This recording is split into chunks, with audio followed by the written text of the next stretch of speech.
अस्सलाम वालेकुम स्टूडेंट्स, आगाज़ करते हैं C56 advance audit and assurance के वर्कशॉप का। मैंने कोशिश करी है यार कि वॉल्यूम 1 जो हमारा है उसमें हमारे पास नॉर्मली जो कोर्स हमारा जाता है वो 60-70 घंटे पे जाता है, ठीक है। वर्कशॉप में जो एक वर्कशॉप ऑलरेडी पढ़ा हुआ इसके अंदर प्रैक्टिस के साथ इसको मैंने कोशिश करी थी 30-35 घंटे के अंदर लेके आने की कोशिश की थी। स्मार्ट वर्कशॉप के थ्रू जो उसके कॉन्सेप्ट्स हैं, जो लिंकिंग है, जो लॉजिक है, मैं कोशिश करूँगा कि इस वॉल्यूम 1 को मैं 1 से 1.5 घंटे के अंदर 90 मिनट्स के अंदर इसको कम्प्लीटली आपके सामने रिवाइज कर लूँ। देखें यार, सबसे इंपॉर्टेंट चीज़ है, एक डायग्राम है जो कि हम उसको बार बार बनाएंगे और इसको अपडेट करने की कोशिश करेंगे। जहां ये डायग्राम अपडेट हो गई, आप यकीन करें ऑडिट आपकी ग्रिप में आ जाएगा। सबसे इंपॉर्टेंट चीज़ है, हमारी जो ऑडिट है उसमें हमारे पास पहला फेज जो होता है वो एक्सेप्टेंस है, दूसरा प्लानिंग है, तीसरा परफॉर्मेंस है और चौथा जो है वो रिपोर्टिंग है, ठीक है। तो हम एक कागज़ के पर्चे पे एक्सेप्टेंस, प्लानिंग, परफॉर्मेंस और रिपोर्टिंग लिख लेते हैं। थोड़ा बहुत मैं आपको ओवरव्यू दे दूं एक्सेप्टेंस का। एक्सेप्टेंस के नीचे हमारे पास अगर हम देखें तो हमारे पास 3-4 चीज़ें जो कि आती हैं। सबसे पहली चीज़ एक्सेप्टेंस में हमारे पास ICAP का कोड ऑफ एथिक्स आता है, ठीक है, कि क्या आपने ये क्लाइंट या एंगेजमेंट को एक्सेप्ट करना चाहिए कि नहीं करना चाहिए, तो ICAP code of ethics apply हो जाता है।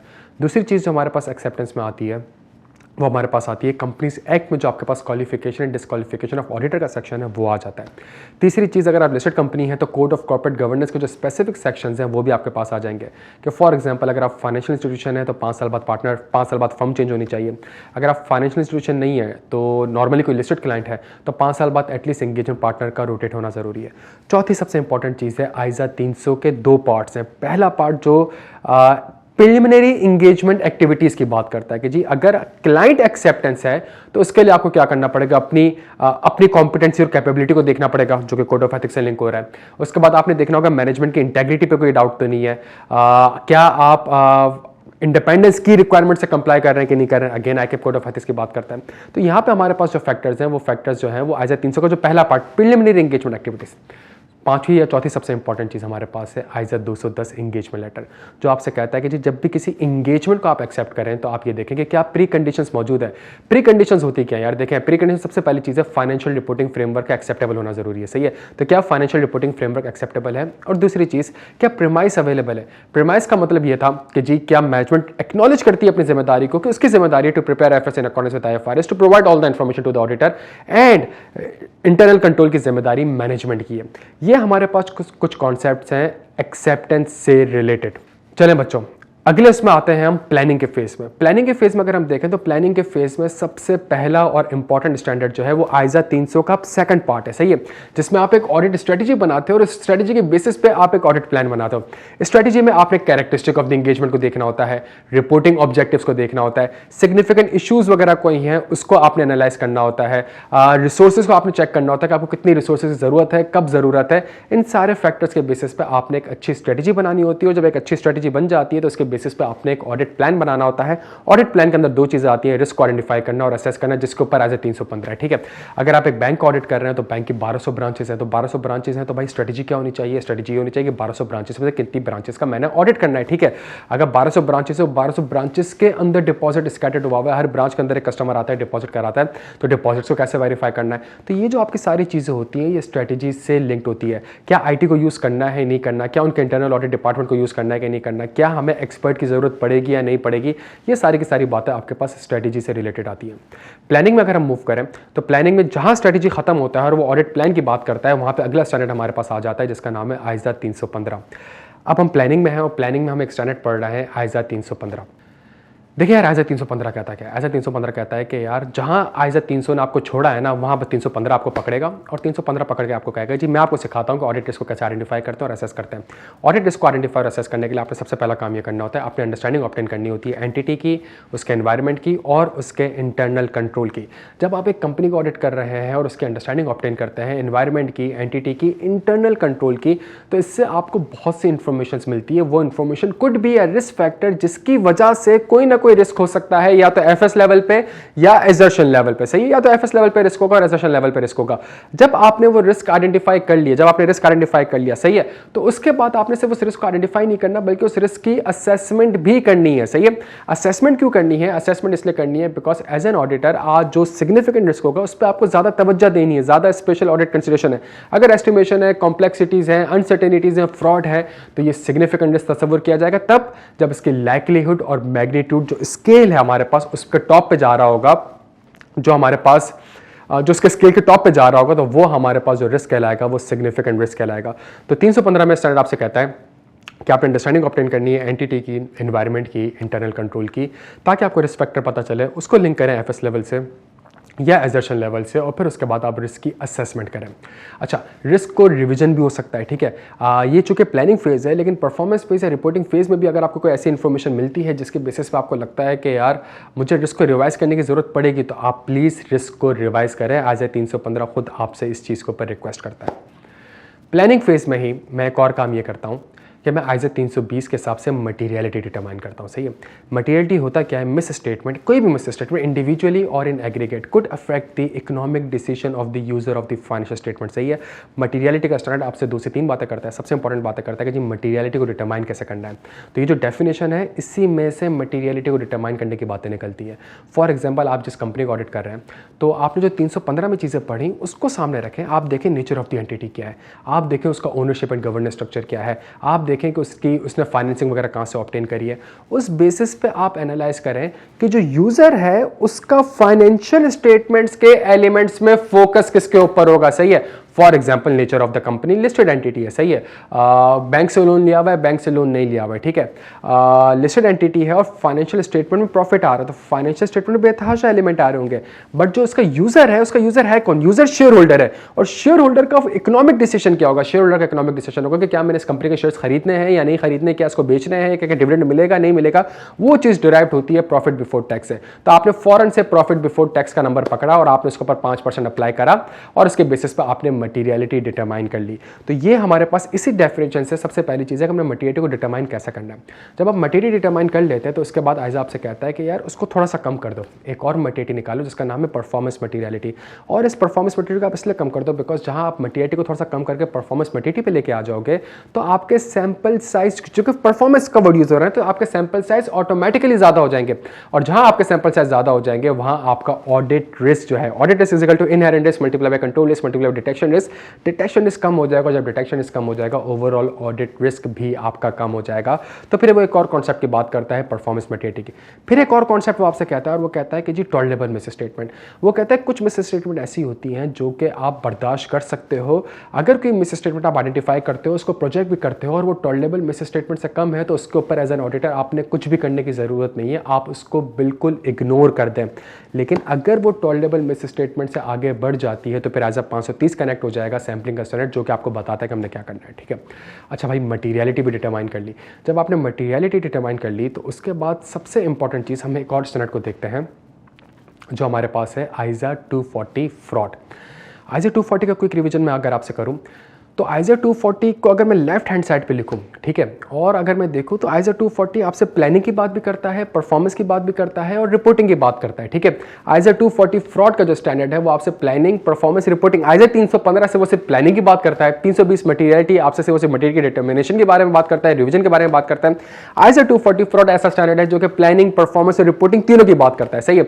सबसे पहली चीज आप समझ लें आइजा 240 के बारे में। आइजा 240 में फ्रॉड के स्टैंडर्ड में आइजा आपसे कहता है कि भाई प्राइमरीली मैनेजमेंट की जिम्मेदारी है। सही है। फिर ऑडिटर की जिम्मेदारी है, और ऑडिटर की जिम्मेदारी है, क्या जिम्मेदारी है? एंगेजमेंट टीम से डिस्कस करे, प्रोफेशनल स्केप्टिसिज्म मेंटेन करे, फ्रॉड के रिस्क को आइडेंटिफाई करे, तो इसका मतलब उसको रिस्क असेसमेंट प्रोसीजर परफॉर्म करने पड़ेंगे, फिर उस रिस्क के अगेंस्ट प्रोसीजर्स को परफॉर्म करे, और अगर कोई फ्रॉड आइडेंटिफाई होता है तो उसको रिस्पॉन्ड करे। तो मतलब आइजा 240 फ्रॉड प्लानिंग, परफॉर्मेंस, रिपोर्टिंग तीनों की बात करता है। सबसे पहला काम करते हैं आइजा 240 में प्लानिंग फेज में आपसे कहता है कि जी देखिए, आपने रिस्क असेसमेंट प्रोसीजर करने हैं ताकि फ्रॉड के ऊपर रिस्क को आइडेंटिफाई कर सकें। तो सर ये रिस्क असेसमेंट प्रोसीजर्स होते क्या थे? सर ये अभी थोड़ी देर पहले तो मैं आइजा 315 में पढ़ा था। ये जो अंडरस्टैंडिंग हमने ऑब्टेन करनी होती है एनवायरमेंट की, एंटिटी की, इसके लिए आपको इसके जो रिस्क असेसमेंट प्रोसीजर हैं, या वो तो इंक्वायरी होंगे, या एनालिटिकल प्रोसीजर्स होंगे, या ऑब्जर्वेशन एंड इंस्पेक्शन होंगे। सही है। तो आपने as an auditor risk assessment procedure perform करना है। तो सेम काम आपने यहाँ पे भी करना है। आपने मैनेजमेंट से इंक्वायरीज करनी है, आपने दो साबित गवर्नेंस से इंक्वायरी करनी है, आपने एनालिटिकल प्रोसीजर परफॉर्म करना है, और सबसे इंपॉर्टेंट चीज आपने फ्रॉड रिस्क फैक्टर्स को कंसीडर करना है ये असेस करने के लिए कि क्या, देखिए एरर और फ्रॉड में बुनियादी फर्क है इंटेंशन का। तो क्या कोई ऐसे फैक्टर्स हैं जिसकी वजह से आपको लगता है कि मैनेजमेंट की इंटेंशन होगी फ्रॉड करने की, उसको आपने मेरे प्यारे बच्चों आइडेंटिफाई करना है। सही है। जहां आप ये सारा काम कर लेंगे तो इसका मतलब है अगेन आपने एफएस लेवल और एजर्शन लेवल पे आके फ्रॉड के रिस्क को आइडेंटिफाई करना है। एफएस लेवल पे एक रिस्क कयामत होगा जिसका नाम होगा मैनेजमेंट ओवरराइड ऑफ कंट्रोल का। एजर्शन लेवल पे एक रिस्क क़यामत होकर इसका नाम होगा रेवेन्यू रिकग्निशन का।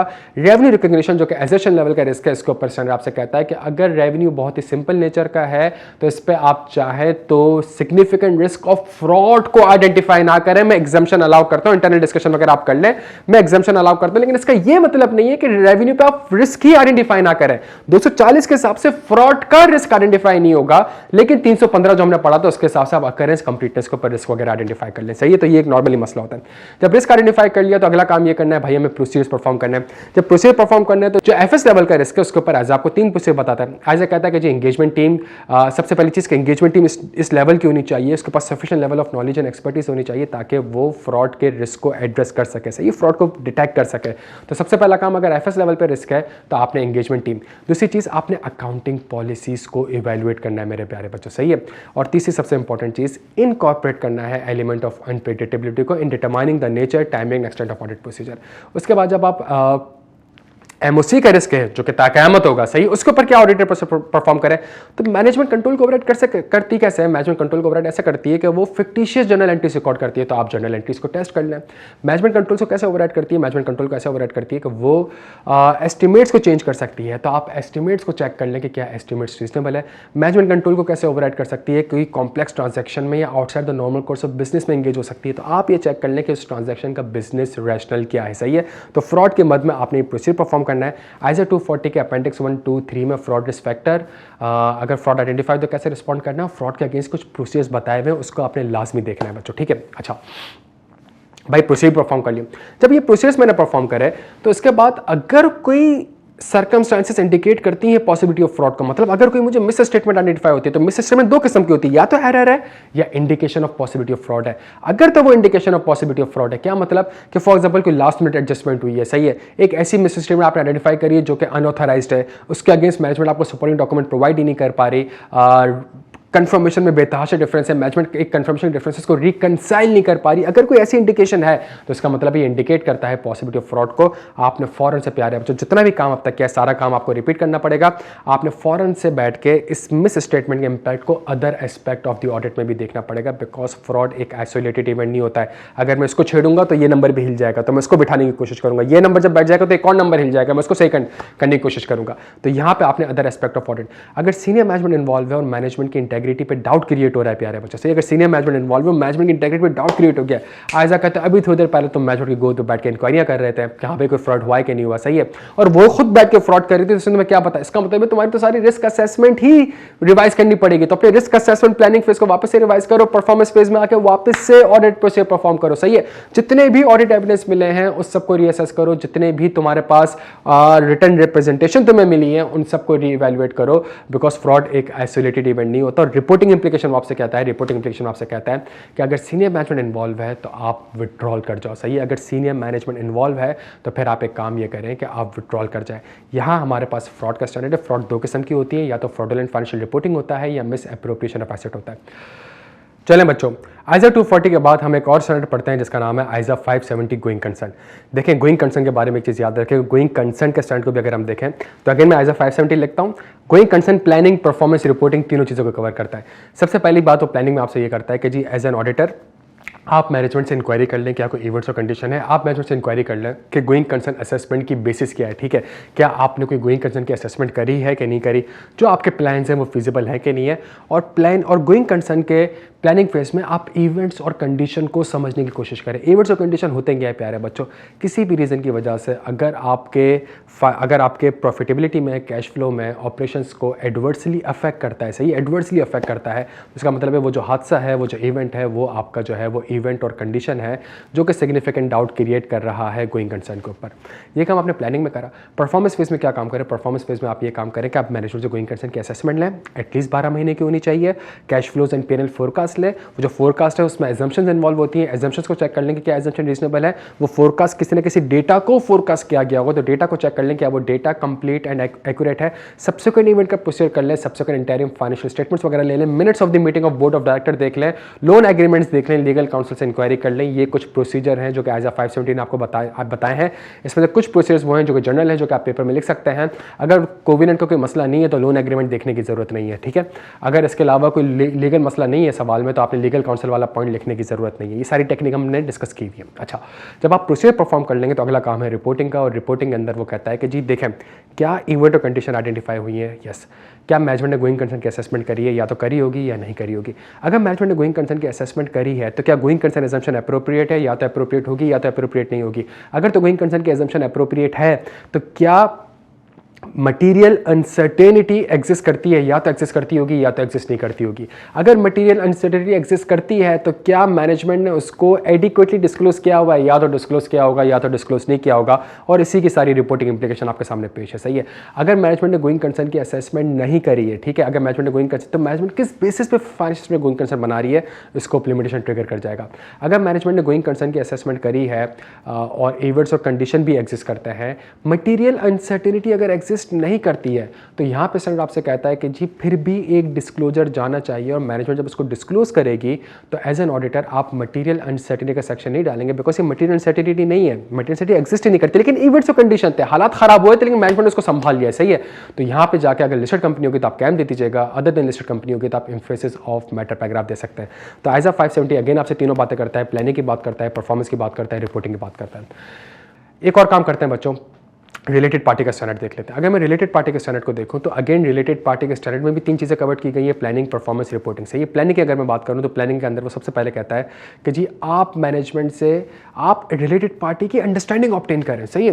अंडरस्टैंडिंग कैसे ऑब्टेन करूं, वही वाली बात, ऑब्टेन एन अंडरस्टैंडिंग, लेकिन एनवायरमेंट नहीं, एंटिटी नहीं, इंटरनल कंट्रोल नहीं, obtain an understanding of the related party relationship transaction. क्या करूं, मैनेजमेंट से इंक्वायरी कर ले, भाई नाम बता दो रिलेशनशिप पार्टी का, ट्रांजेक्शंस बता दो, क्या क्या ट्रांजेक्शंस करी आपने वो बता दो, इसका रिलेशनशिप क्या आपने वो बता दो, और फिर इंटरनल कंट्रोल की भी अंडरस्टैंडिंग लो, और ये चेक करो कि क्या मैनेजमेंट के पास इंटरनल कंट्रोल ऐसे हैं जिसके बेसिस पे वो रिलेटेड पार्टी को आइडेंटिफाई कर लेती है, जो रिलेटेड पार्टी के साथ ट्रांजैक्शन होती है उनको ऑथराइज एंड अप्रूव कर लेती है, और जो outside the normal course of business है उसको भी ऑथराइज एंड अप्रूव करती है। ये काम आपने करना है। जहां प्लानिंग फेज में आपके पास आरपी के नाम आ गए, आपने फौरन से ये नाम एंगेजमेंट टीम को कम्युनिकेट कर देना है। ठीक है। जैसे ही आपने प्लानिंग फेज कंप्लीट हुआ, तो प्लानिंग फेज का तो पर्पस ही होता है रिस्क आइडेंटिफाई करना, असेस करना। तो यहां आइजा आपसे कहता है कि आपने 3 से 4 रिस्क आइडेंटिफाई करना है। पहला रिस्क आपने ये आइडेंटिफाई करना है कि मैनेजमेंट ने जो आरपी के नाम आपको दिए ना वो कंप्लीट नहीं है। सही है, वो कंप्लीट नहीं है, वो सारे के सारे नाम कंप्लीट नहीं है, कुछ और भी रिलेटेड पार्टी हैं जो कि मैनेजमेंट ने आपको नहीं बताई है, तो completeness of the related party का पहला रिस्क आ जाएगा। दूसरी चीज, आरपी के साथ हम आइजा 240 में पढ़ते हैं अपॉर्चुनिटी। अपॉर्चुनिटी का वर्ड यूज होता है जब मैनेजमेंट के पास अपॉर्चुनिटी होती है तो कमिट फ्रॉडुलेंट फाइनेंशियल रिपोर्टिंग, और उसमें एक नाम लिखा होता है रिलेटेड पार्टी का। तो इसका मतलब है कि जी आइजा आपसे कहता है कि जी मैनेजमेंट के पास तो अपॉर्चुनिटी है, आरपी जब होगी तो अपॉर्चुनिटी है फ्रॉड करने की, तो जब अपॉर्चुनिटी है तो उसके लिए वो क्या कर सकती है, उसके लिए वो ये कर सकती है मैनेजमेंट के फ्रॉड कर सकती है, रिलेटेड पार्टी के साथ मिलकर फ्रॉड कर सकते हो। दूसरा रिस्क आपने फ्रॉड का आइडेंटिफाई करना है। तीसरा रिस्क, मैनेजमेंट आरपी के साथ कोई ऐसी ट्रांजैक्शन कर सकती है जो कि outside the normal course of business होगा, आपने तीसरा रिस्क आइडेंटिफाई कर लिया। और चौथा रिस्क मैनेजमेंट आपसे कहती है कि जी आरपी की ट्रांजैक्शन को मैनेजमेंट ने एडिक्वेटली डिस्क्लोज्ड ही नहीं किया होगा। ये आइजा आपसे 4 रिस्क की बात करता है। जो पहले रिस्क है कंप्लीटनेस का, उसके लिए आप इन्वेस्टमेंट रजिस्टर देख लें, शेयर होल्डर रजिस्टर देख लें, मिनट्स ऑफ द मीटिंग देख लें, इन्वर्सेस देख लें, कंफर्मेशंस देख लें, उससे आपको शायद कोई नई रिलेटेड पार्टी आइडेंटिफाई हो जाएगी या एक्सिस्टिंग आरपी के साथ कोई नई ट्रांजैक्शन आइडेंटिफाई हो जाएगी। अगर दूसरा रिस्क जो हमने आइडेंटिफाई किया था फ्रॉड का, तो इसके लिए आप मैनेजमेंट से इंक्वायरी कर सकते हैं, 2 साबित गवर्नेंस से इंक्वायरी कर सकते हैं, आरपी से इंक्वायरी कर सकते हैं to understand the terms and condition. तीसरा जो हमने रिस्क आइडेंटिफाई किया था वो outside the normal course of business के लिए क्या था, तो उसके लिए outside the normal course of business के लिए आपने एग्रीमेंट देखना होगा to evaluate the business rationale, कि इस ट्रांजैक्शन का बिजनेस रैशनल क्या है। सही है। और जो बिजनेस रैशनल मुझे एग्रीमेंट पढ़ के दिख रहा है और जो मैनेजमेंट ने मुझसे कहा है, दोनों क्या आपस में कंसिस्टेंट है कि नहीं है। एग्रीमेंट पढ़ के आपने देखने कि जो लिखा हुआ है क्या वही एफएस में डिस्क्लोज हुआ है कि नहीं हुआ, और ये जो आरपी के साथ ट्रांजैक्शन हुई है क्या मैनेजमेंट ने इसको ऑथराइज्ड एंड अप्रूव्ड किया भी है कि नहीं किया, 2 साबित गवर्नेंस से उसको ऑथराइज्ड एंड अप्रूव किया भी है कि नहीं किया। ये कुछ प्रोसेस आप परफॉर्म कर लेंगे। इसके बाद आप आगे मूव करेंगे, और आगे मूव करते हुए अगर तो रिस्क आपका ये है कि मैनेजमेंट ने आरपी के साथ ट्रांजैक्शन को एडिक्वेटली डिस्क्लोज नहीं किया होगा, तो आप ट्रांजैक्शन को थर्ड पार्टी ट्रांजैक्शन को आप आरपी से कंफर्म कर सकते हैं, ट्रांजैक्शन को आप रिलेटेड पार्टी के ऑडिटेड एफएस से कंफर्म कर सकते हैं, और अगर आरपी के साथ कोई ट्रांजैक्शन हो रही है और बीच में कोई इंटरमीडिएट इन्वॉल्व है, लेट्स से बैंक वगैरह इन्वॉल्व है, तो उस बैंक से भी उस ट्रांजैक्शंस को आप कंफर्म कर सकते हैं। ये प्रोसीजर्स है परफॉर्मेंस बेस के। अगर तो यहां पे आके आपने कोई जो पहला रिस्क था कि completeness of the related party, और आपने कोई न्यू रिलेटेड पार्टी आइडेंटिफाई कर ली और मैनेजमेंट आपको कम्युनिकेट नहीं करी हुई थी, सही है, तो मैनेजमेंट आपको 10 आरपी कम्युनिकेट करी थी, आपने कुछ प्रोसेस परफॉर्म करा, आपने 11वीं पार्टी आइडेंटिफाई कर ली, तो यहां पे आइजा आपसे कहता है कि भाई सुनिए, ये फ्रॉड वाली चीज लिंक यहां पे आ रहा है बच्चों। आइजा आपसे कहता है कि जो न्यू रिलेटेड पार्टी का नाम है ना, ये फॉरेंस एंगेजमेंट टीम को बता दो, मैनेजमेंट के पास जाओ, मैनेजमेंट से रिक्वेस्ट करो कि जो न्यू रिलेटेड पार्टी मैंने आइडेंटिफाई करी है, इसके साथ आपने पूरे साल में जितनी भी ट्रांजैक्शंस करी है सारी की सारी कम्युनिकेट करें। सही है। उसके बाद मैनेजमेंट से आप इंक्वायर करें कि आपके इंटरनल कंट्रोल, सही है, लिंक करते रहना डायग्राम से, आपके इंटरनल कंट्रोल इतने इनइफेक्टिव क्यों थे कि इस रिलेटेड पार्टी को आइडेंटिफाई नहीं कर सके। चौथी चीज, अपने रिस्क असेसमेंट को वापस से रिवाइज करें कि भाई अगर आपने 11वीं रिलेटेड पार्टी आइडेंटिफाई कर ली तो 12वीं भी हो सकती है, 13वीं भी हो सकती है, 14वीं भी हो सकती है। अपने रिलेटेड पार्टी के रिस्क असेसमेंट को रिवाइज करें और मजीद प्रोसीजर परफॉर्म करिए। जो न्यू रिलेटेड पार्टी आइडेंटिफाई हुई है उसके ऊपर स्पेसिफिक ऑडिट प्रोसीजर्स आपने वापस से परफॉर्म करना है।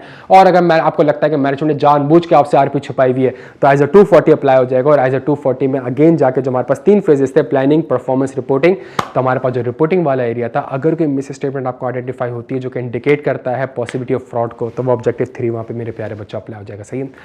अब आरपी की रिपोर्टिंग इंप्लीकेशन क्या होगी भाई, अगर तो फ्रॉड है तो एज अ 240 में चले जाओ, सही, रिपोर्टिंग इंप्लीकेशन वहां पे बताई हुई है।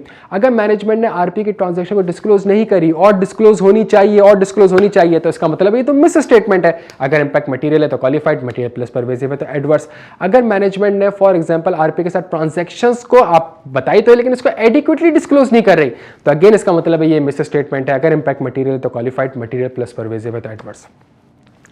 बच्चों अगला काम ये करते हैं कि हम ISA 402 सर्विस ऑर्गेनाइजेशन को पढ़ लेते हैं। ठीक है, ISA 402 सर्विस ऑर्गेनाइजेशन को अगर हम देखें तो ISA 402 सर्विस ऑर्गेनाइजेशन के अंदर भी 3 चीज़ें हैं, प्लानिंग, परफॉर्मेंस, रिपोर्टिंग।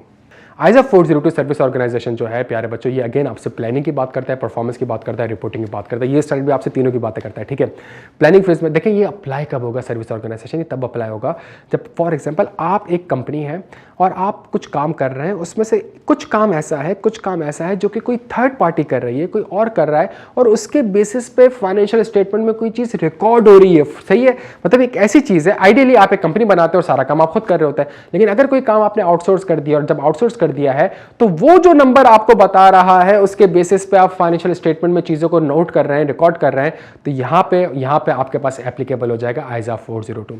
सबसे पहली चीज़ ये है कि जी अगर एक ऐसी चीज़ है जो कि फॉर एग्जांपल थर्ड पार्टी कर रही है, कोई सर्विस ऑर्गेनाइजेशन कर रही है, सबसे पहला स्टैंड आपसे काम ये करता है कि आपने अंडरस्टैंडिंग ऑब्टेन करनी है। प्लानिंग फेज की बात कर रहा हूँ तो हमेशा एक ही वर्ड यूज हो रहा है, ऑब्टेन। आपने अंडरस्टैंडिंग ऑब्टेन करनी है कि भाई ये जो नेचर ऑफ द एंटिटी क्या, ये जो नेचर ऑफ द सर्विस क्या है, सही है, क्या ये मटीरियल है भी या नहीं, दोनों के दरमियान इंटरेक्शन कितना है और क्या यूजर एंटिटी के पास कंट्रोल मौजूद है। यूजर एंटिटी कौन है प्यारे बच्चों, जिसका आप ऑडिट कर रहे हैं, क्या उसके पास एक कंट्रोल मौजूद है कि वो जो थर्ड पार्टी इसको नंबर बता रही है तो ये मेक श्योर कर सके कि क्या नंबर सही है भी कि गलत है। सही, सिर्फ डंप नहीं कर रही है एफएस में, ये उस चीज को देख भी रही है कि क्या ये नंबर ठीक है कि नहीं। सही है, तो या क्या कंट्रोल यूजर एंटिटी के पास मौजूद है। तो अगेन 315 से इसकी लिंकिंग मिलती है, nature of the entity and it's environment including it's internal control वाली बात यहाँ पे रेलेवेंट हो जाएगी। आपने नेचर में ये अंडरस्टैंडिंग ऑब्टेन करनी है कि क्या सर्विस प्रोवाइड कर रही है, क्या वो मटेरियल है, क्या दोनों का आपके दरमियान इंटरेक्शन है। ISA आपसे यहाँ पे ये कहता है कि देखिए आप ऑडिट करने गए हैं कंपनी ए का, कंपनी ए ने कोई चीज़ कंपनी बी को आउटसोर्स कर दी, प्राइमरीली रिस्पॉन्सिबिलिटी एफएस की कंपनी ए की है, तो आप कंपनी ए से सवाल करेंगे कि भाई आप मुझे बताइए ट्रांजैक्शन जो थर्ड पार्टी है वो किस तरीके से उसको प्रोसेस कर रहा है, किस तरीके से उसको रिकॉर्ड कर रहा है, क्या कंट्रोल्स है। अगर तो यूजर एंटिटी जिस कंपनी का आप ऑडिट कर रहे हैं अगर तो वो आपको सारी इंफॉर्मेशन प्रोवाइड कर दे, इसका मतलब है प्यारे बच्चों ये स्कोप लिमिटेशन नहीं है और इसका मतलब ये है कि ISA 402 टेक्निकली अप्लाई भी नहीं होगा, आपको वहां जाने की जरूरत नहीं है। ठीक है, लेकिन अगर मैनेजमेंट आपसे कहे कि नहीं यार हमारे पास तो कोई कंट्रोल्स नहीं है, लेट से हमें तो नहीं पता सामने वाला काम कैसे कर रहा है, वो जो नंबर बताता है हम उसको रिकॉर्ड कर लेते तभी तो हमने उसको पैसे दिए हैं भाई, इसका मतलब है ये अब भी स्कोप लिमिटेशन नहीं, अब यहाँ पे ISA 402 अप्लाई हो जाएगा और ISA 402 आपसे कहेगा ठीक है अंडरस्टैंडिंग ऑब्टेन करने के लिए अब आपको कुछ और करना पड़ेगा बिकॉज यूजर एंटिटी के पास कुछ नहीं है, तो या तो टाइप 1 या टाइप 2 रिपोर्ट ऑब्टेन कर लो। सही है, या जाके सर्विस ऑर्गेनाइजेशन से कुछ इन्फॉर्मेशन रिक्वेस्ट कर लो ताकि वो इन्फॉर्मेशन आपके पास आए तो उसके बेसिस पर अंडरस्टैंडिंग ले लो, या किसी ऑडिटर को वहां पे भेज दो जिसके बेसिस पे आपके पास अंडरस्टैंडिंग आ जाए, मतलब कुछ प्रोसीजर्स वो आपको बताते हैं जिसके बेसिस पे आपके पास अंडरस्टैंडिंग आ जाए। ठीक है, अगर आप ये वाले काम भी नहीं कर सकते, मतलब इसका मतलब ये है कि आप प्लानिंग फेज में आपके पास इंफॉर्मेशन है ही नहीं, जब इंफॉर्मेशन ही नहीं है प्यारे बच्चों तो इसका मतलब है अब ये स्कोप लिमिटेशन है। अगर इंपैक्ट मटेरियल है तो क्वालिफाइड, मटेरियल प्लस परवेसिव है तो डिस्क्लेमर। अगर आपने इंफॉर्मेशन ले ली चाहे यूजर एंटिटी से या जो मैंने प्रोसीजर बताया टाइप 1 टाइप 2 रिपोर्ट वाले मैनेजमेंट के थ्रू आपने सर्विस ऑर्गेनाइजेशन से कुछ रिक्वेस्ट इंफॉर्मेशन ऑब्टेन कर ली, किसी ऑडिटर को एंगेज आपने कर दिया, अच्छा तो इसका मतलब है अगर ये इंफॉर्मेशन आपके पास आ गई तो मुबारक हो, अब आप रिस्क को आइडेंटिफाई कर सकते हो और असेस कर सकते हो। जब रिस्क आइडेंटिफाई होगा असेस होगा तो अगला काम क्या होता है, रिस्क के अगेंस्ट आपने रिस्पांस बनाना होता है। रिस्पांस क्या होता है, या तो टीओसी होगा या टीओडी होगा। ठीक है, अगर आपने रिस्पांस में टीओसी और टीओडी बनाया तो अब जब सब्सटेंटिव की बारी आएगी तो आप मैनेजमेंट के पास जाओगे, बोलोगे मुझे रिकॉर्ड चाहिए, मुझे कंट्रोल चाहिए। अगर मैनेजमेंट के पास कंट्रोल्स मौजूद है तो आपको वहां जाने की जरूरत नहीं है, आप मैनेजमेंट के कंट्रोल्स को टेस्ट करोगे। सही है, अगर मैनेजमेंट के पास रिकॉर्ड्स मौजूद है क्योंकि वो सर्विस ऑर्गेनाइजेशन मैनेजमेंट को रिकॉर्ड प्रोवाइड करती है, आपको वहां जाने की जरूरत नहीं है, आप मैनेजमेंट से ही उन्हीं इन्फॉर्मेशन के बेसिस पे सारा काम कर लोगे, सही है। लेकिन अगर मैनेजमेंट के पास कंट्रोल मौजूद नहीं और आपने टीओसी करने हैं, अगर मैनेजमेंट के पास फॉर एग्जांपल अकाउंटिंग रिकॉर्ड्स मौजूद नहीं तो स्कोप लिमिटेशन नहीं है। अब आईएसओ 402 अप्लाई होगा, आईएसओ 402 आपसे कहेगा टीओसीज के लिए आप टाइप 2 रिपोर्ट ऑब्टेन कर लें, टीओसीज के लिए आप जाके कंट्रोल्स को वहां पे टेस्ट कर लें, आप नहीं जा सकते, आप किसी और ऑडिटर को भेज के कंट्रोल्स को टेस्ट करवा लें। अकाउंटिंग रिकॉर्ड के लिए अगर आपके पास अकाउंटिंग रिकॉर्ड यूजर एंट्री के पास मौजूद नहीं है तो आप अकाउंटिंग रिकॉर्ड सर्विस ऑर्गेनाइजेशन से मंगवा लें, किसी ऑडिटर को एंगेज कर लें, वो वहां पे अकाउंटिंग रिकॉर्ड को टेस्ट कर ले, या आप वहां जाके अकाउंटिंग रिकॉर्ड्स को टेस्ट कर लें, सही है। यहां पे अब आईएसओ 402 अप्लाई हो रहा होता है। अगर तो फॉर एग्जांपल आप टीओसी नहीं कर सकते या टीओडी नहीं कर सकते प्यारे बच्चों, इसका मतलब है ये तो स्कोप लिमिटेशन हो गई। अगर इंपैक्ट मटेरियल है तो क्वालिफाइड, मटेरियल प्लस परवेजिव है तो डिस्क्लेमर। ये हमारे पास आईएसओ 402 है, ये भी तीनों स्टैंडर्ड को कवर करता है, प्लानिंग, परफॉर्मेंस एंड रिपोर्टिंग। चलिए जी, अगला जो स्टैंडर्ड हमने पढ़ना है वो है ISO 540 auditing the accounting estimate, सही है। अगेन इसके अंदर प्लानिंग है, परफॉर्मेंस है, रिपोर्टिंग है। सबसे पहली बात, जब भी फाइनेंशियल स्टेटमेंट में कोई सिग्निफिकेंट अकाउंटिंग एस्टिमेट्स यूज हो रहे होंगे जिसके अंदर हाई एस्टिमेशन अनसर्टेनिटी होगी, ये वो वर्ड जो 315 भी यूज करता था, सही है। देखिए थोड़ा सा लिंकिंग समझने की कोशिश करें। अच्छा दोस्तों, कहता है कि जी आप एब्सोल्यूट एश्योरेंस ऑब्टेन कर नहीं सकते, क्यों नहीं कर सकते? बिकॉज कुछ इनहेरेंट लिमिटेशन है। क्या है इनहेरेंट लिमिटेशन? सबसे पहले इनहेरेंट लिमिटेशन थी एस्टिमेट्स। तो इसका ये मतलब नहीं कि अपने एस्टिमेट्स पर काम नहीं करना है, इसका मतलब है कि एस्टिमेट्स पर आपने ज़्यादा काम करना है, तभी यहाँ पे आईएसओ ने आपको एक गाइडेंस प्रोवाइड करी, इसका नाम है ISO 540 auditing the accounting estimates. इसके अंदर भी दो चीज़ें हैं, प्लानिंग है, परफॉर्मेंस है प्यारे बच्चों, सही है। प्लानिंग के वक्त वो 315 को पैपल बनाता है और वो कहता है जब आप अंडरस्टैंडिंग ऑब्टेन कर रहे हो एंटिटी की, इन्वायरमेंट की, इंटरनल कंट्रोल की, तो इसमें बहुत सी ऐसी चीज़ें जिसकी वजह से आपको एस्टिमेट्स के बारे में पता जाएगा। फॉर एग्जांपल, जब आपने फाइनेंशियल रिपोर्टिंग फ्रेमवर्क की अंडरस्टैंडिंग ली होगी, जब आपने रेगुलेटरी फ्रेमवर्क की अंडरस्टैंडिंग ली होगी, जब आप इंटरनल कंट्रोल की अंडरस्टैंडिंग लेंगे, तो आप यहां पे ये देखेंगे कंपनी के पास क्या कंट्रोल्स हैं जिसके बेसिस पे वो ये चेक कर रही है कि जो एजम्पशंस यूज हो रही है वो रीजनेबल है, जो डेटा है वो कंप्लीट और एक्यूरेट है, जो मॉडल यूज कर रहे हैं, जो मेथड यूज कर रहे हैं, क्या वो एप्रोप्रिएट है। तो आपने सबसे पहला काम प्लानिंग में अंडरस्टैंडिंग वाला काम ही करना है और आपने एस्टिमेट्स के पर्सपेक्टिव से फ्रेमवर्क को समझना है कि फ्रेमवर्क की रिक्वायरमेंट क्या है, रेगुलेटरी फ्रेमवर्क की रिक्वायरमेंट क्या है, कंपनी के पास क्या कंट्रोल्स है, सही है। जब आईएफआरएस 9 पाकिस्तान में इंप्लीमेंट हुआ और अभी बैंक्स में शायद अगले साल से इंप्लीमेंट हो जाएगा, तो यहाँ पे जाके प्लानिंग फेज में हम डायरेक्ट आईएफआरएस 9 के ऊपर या एसीएल मॉडल के ऊपर काम करना स्टार्ट नहीं करते हैं।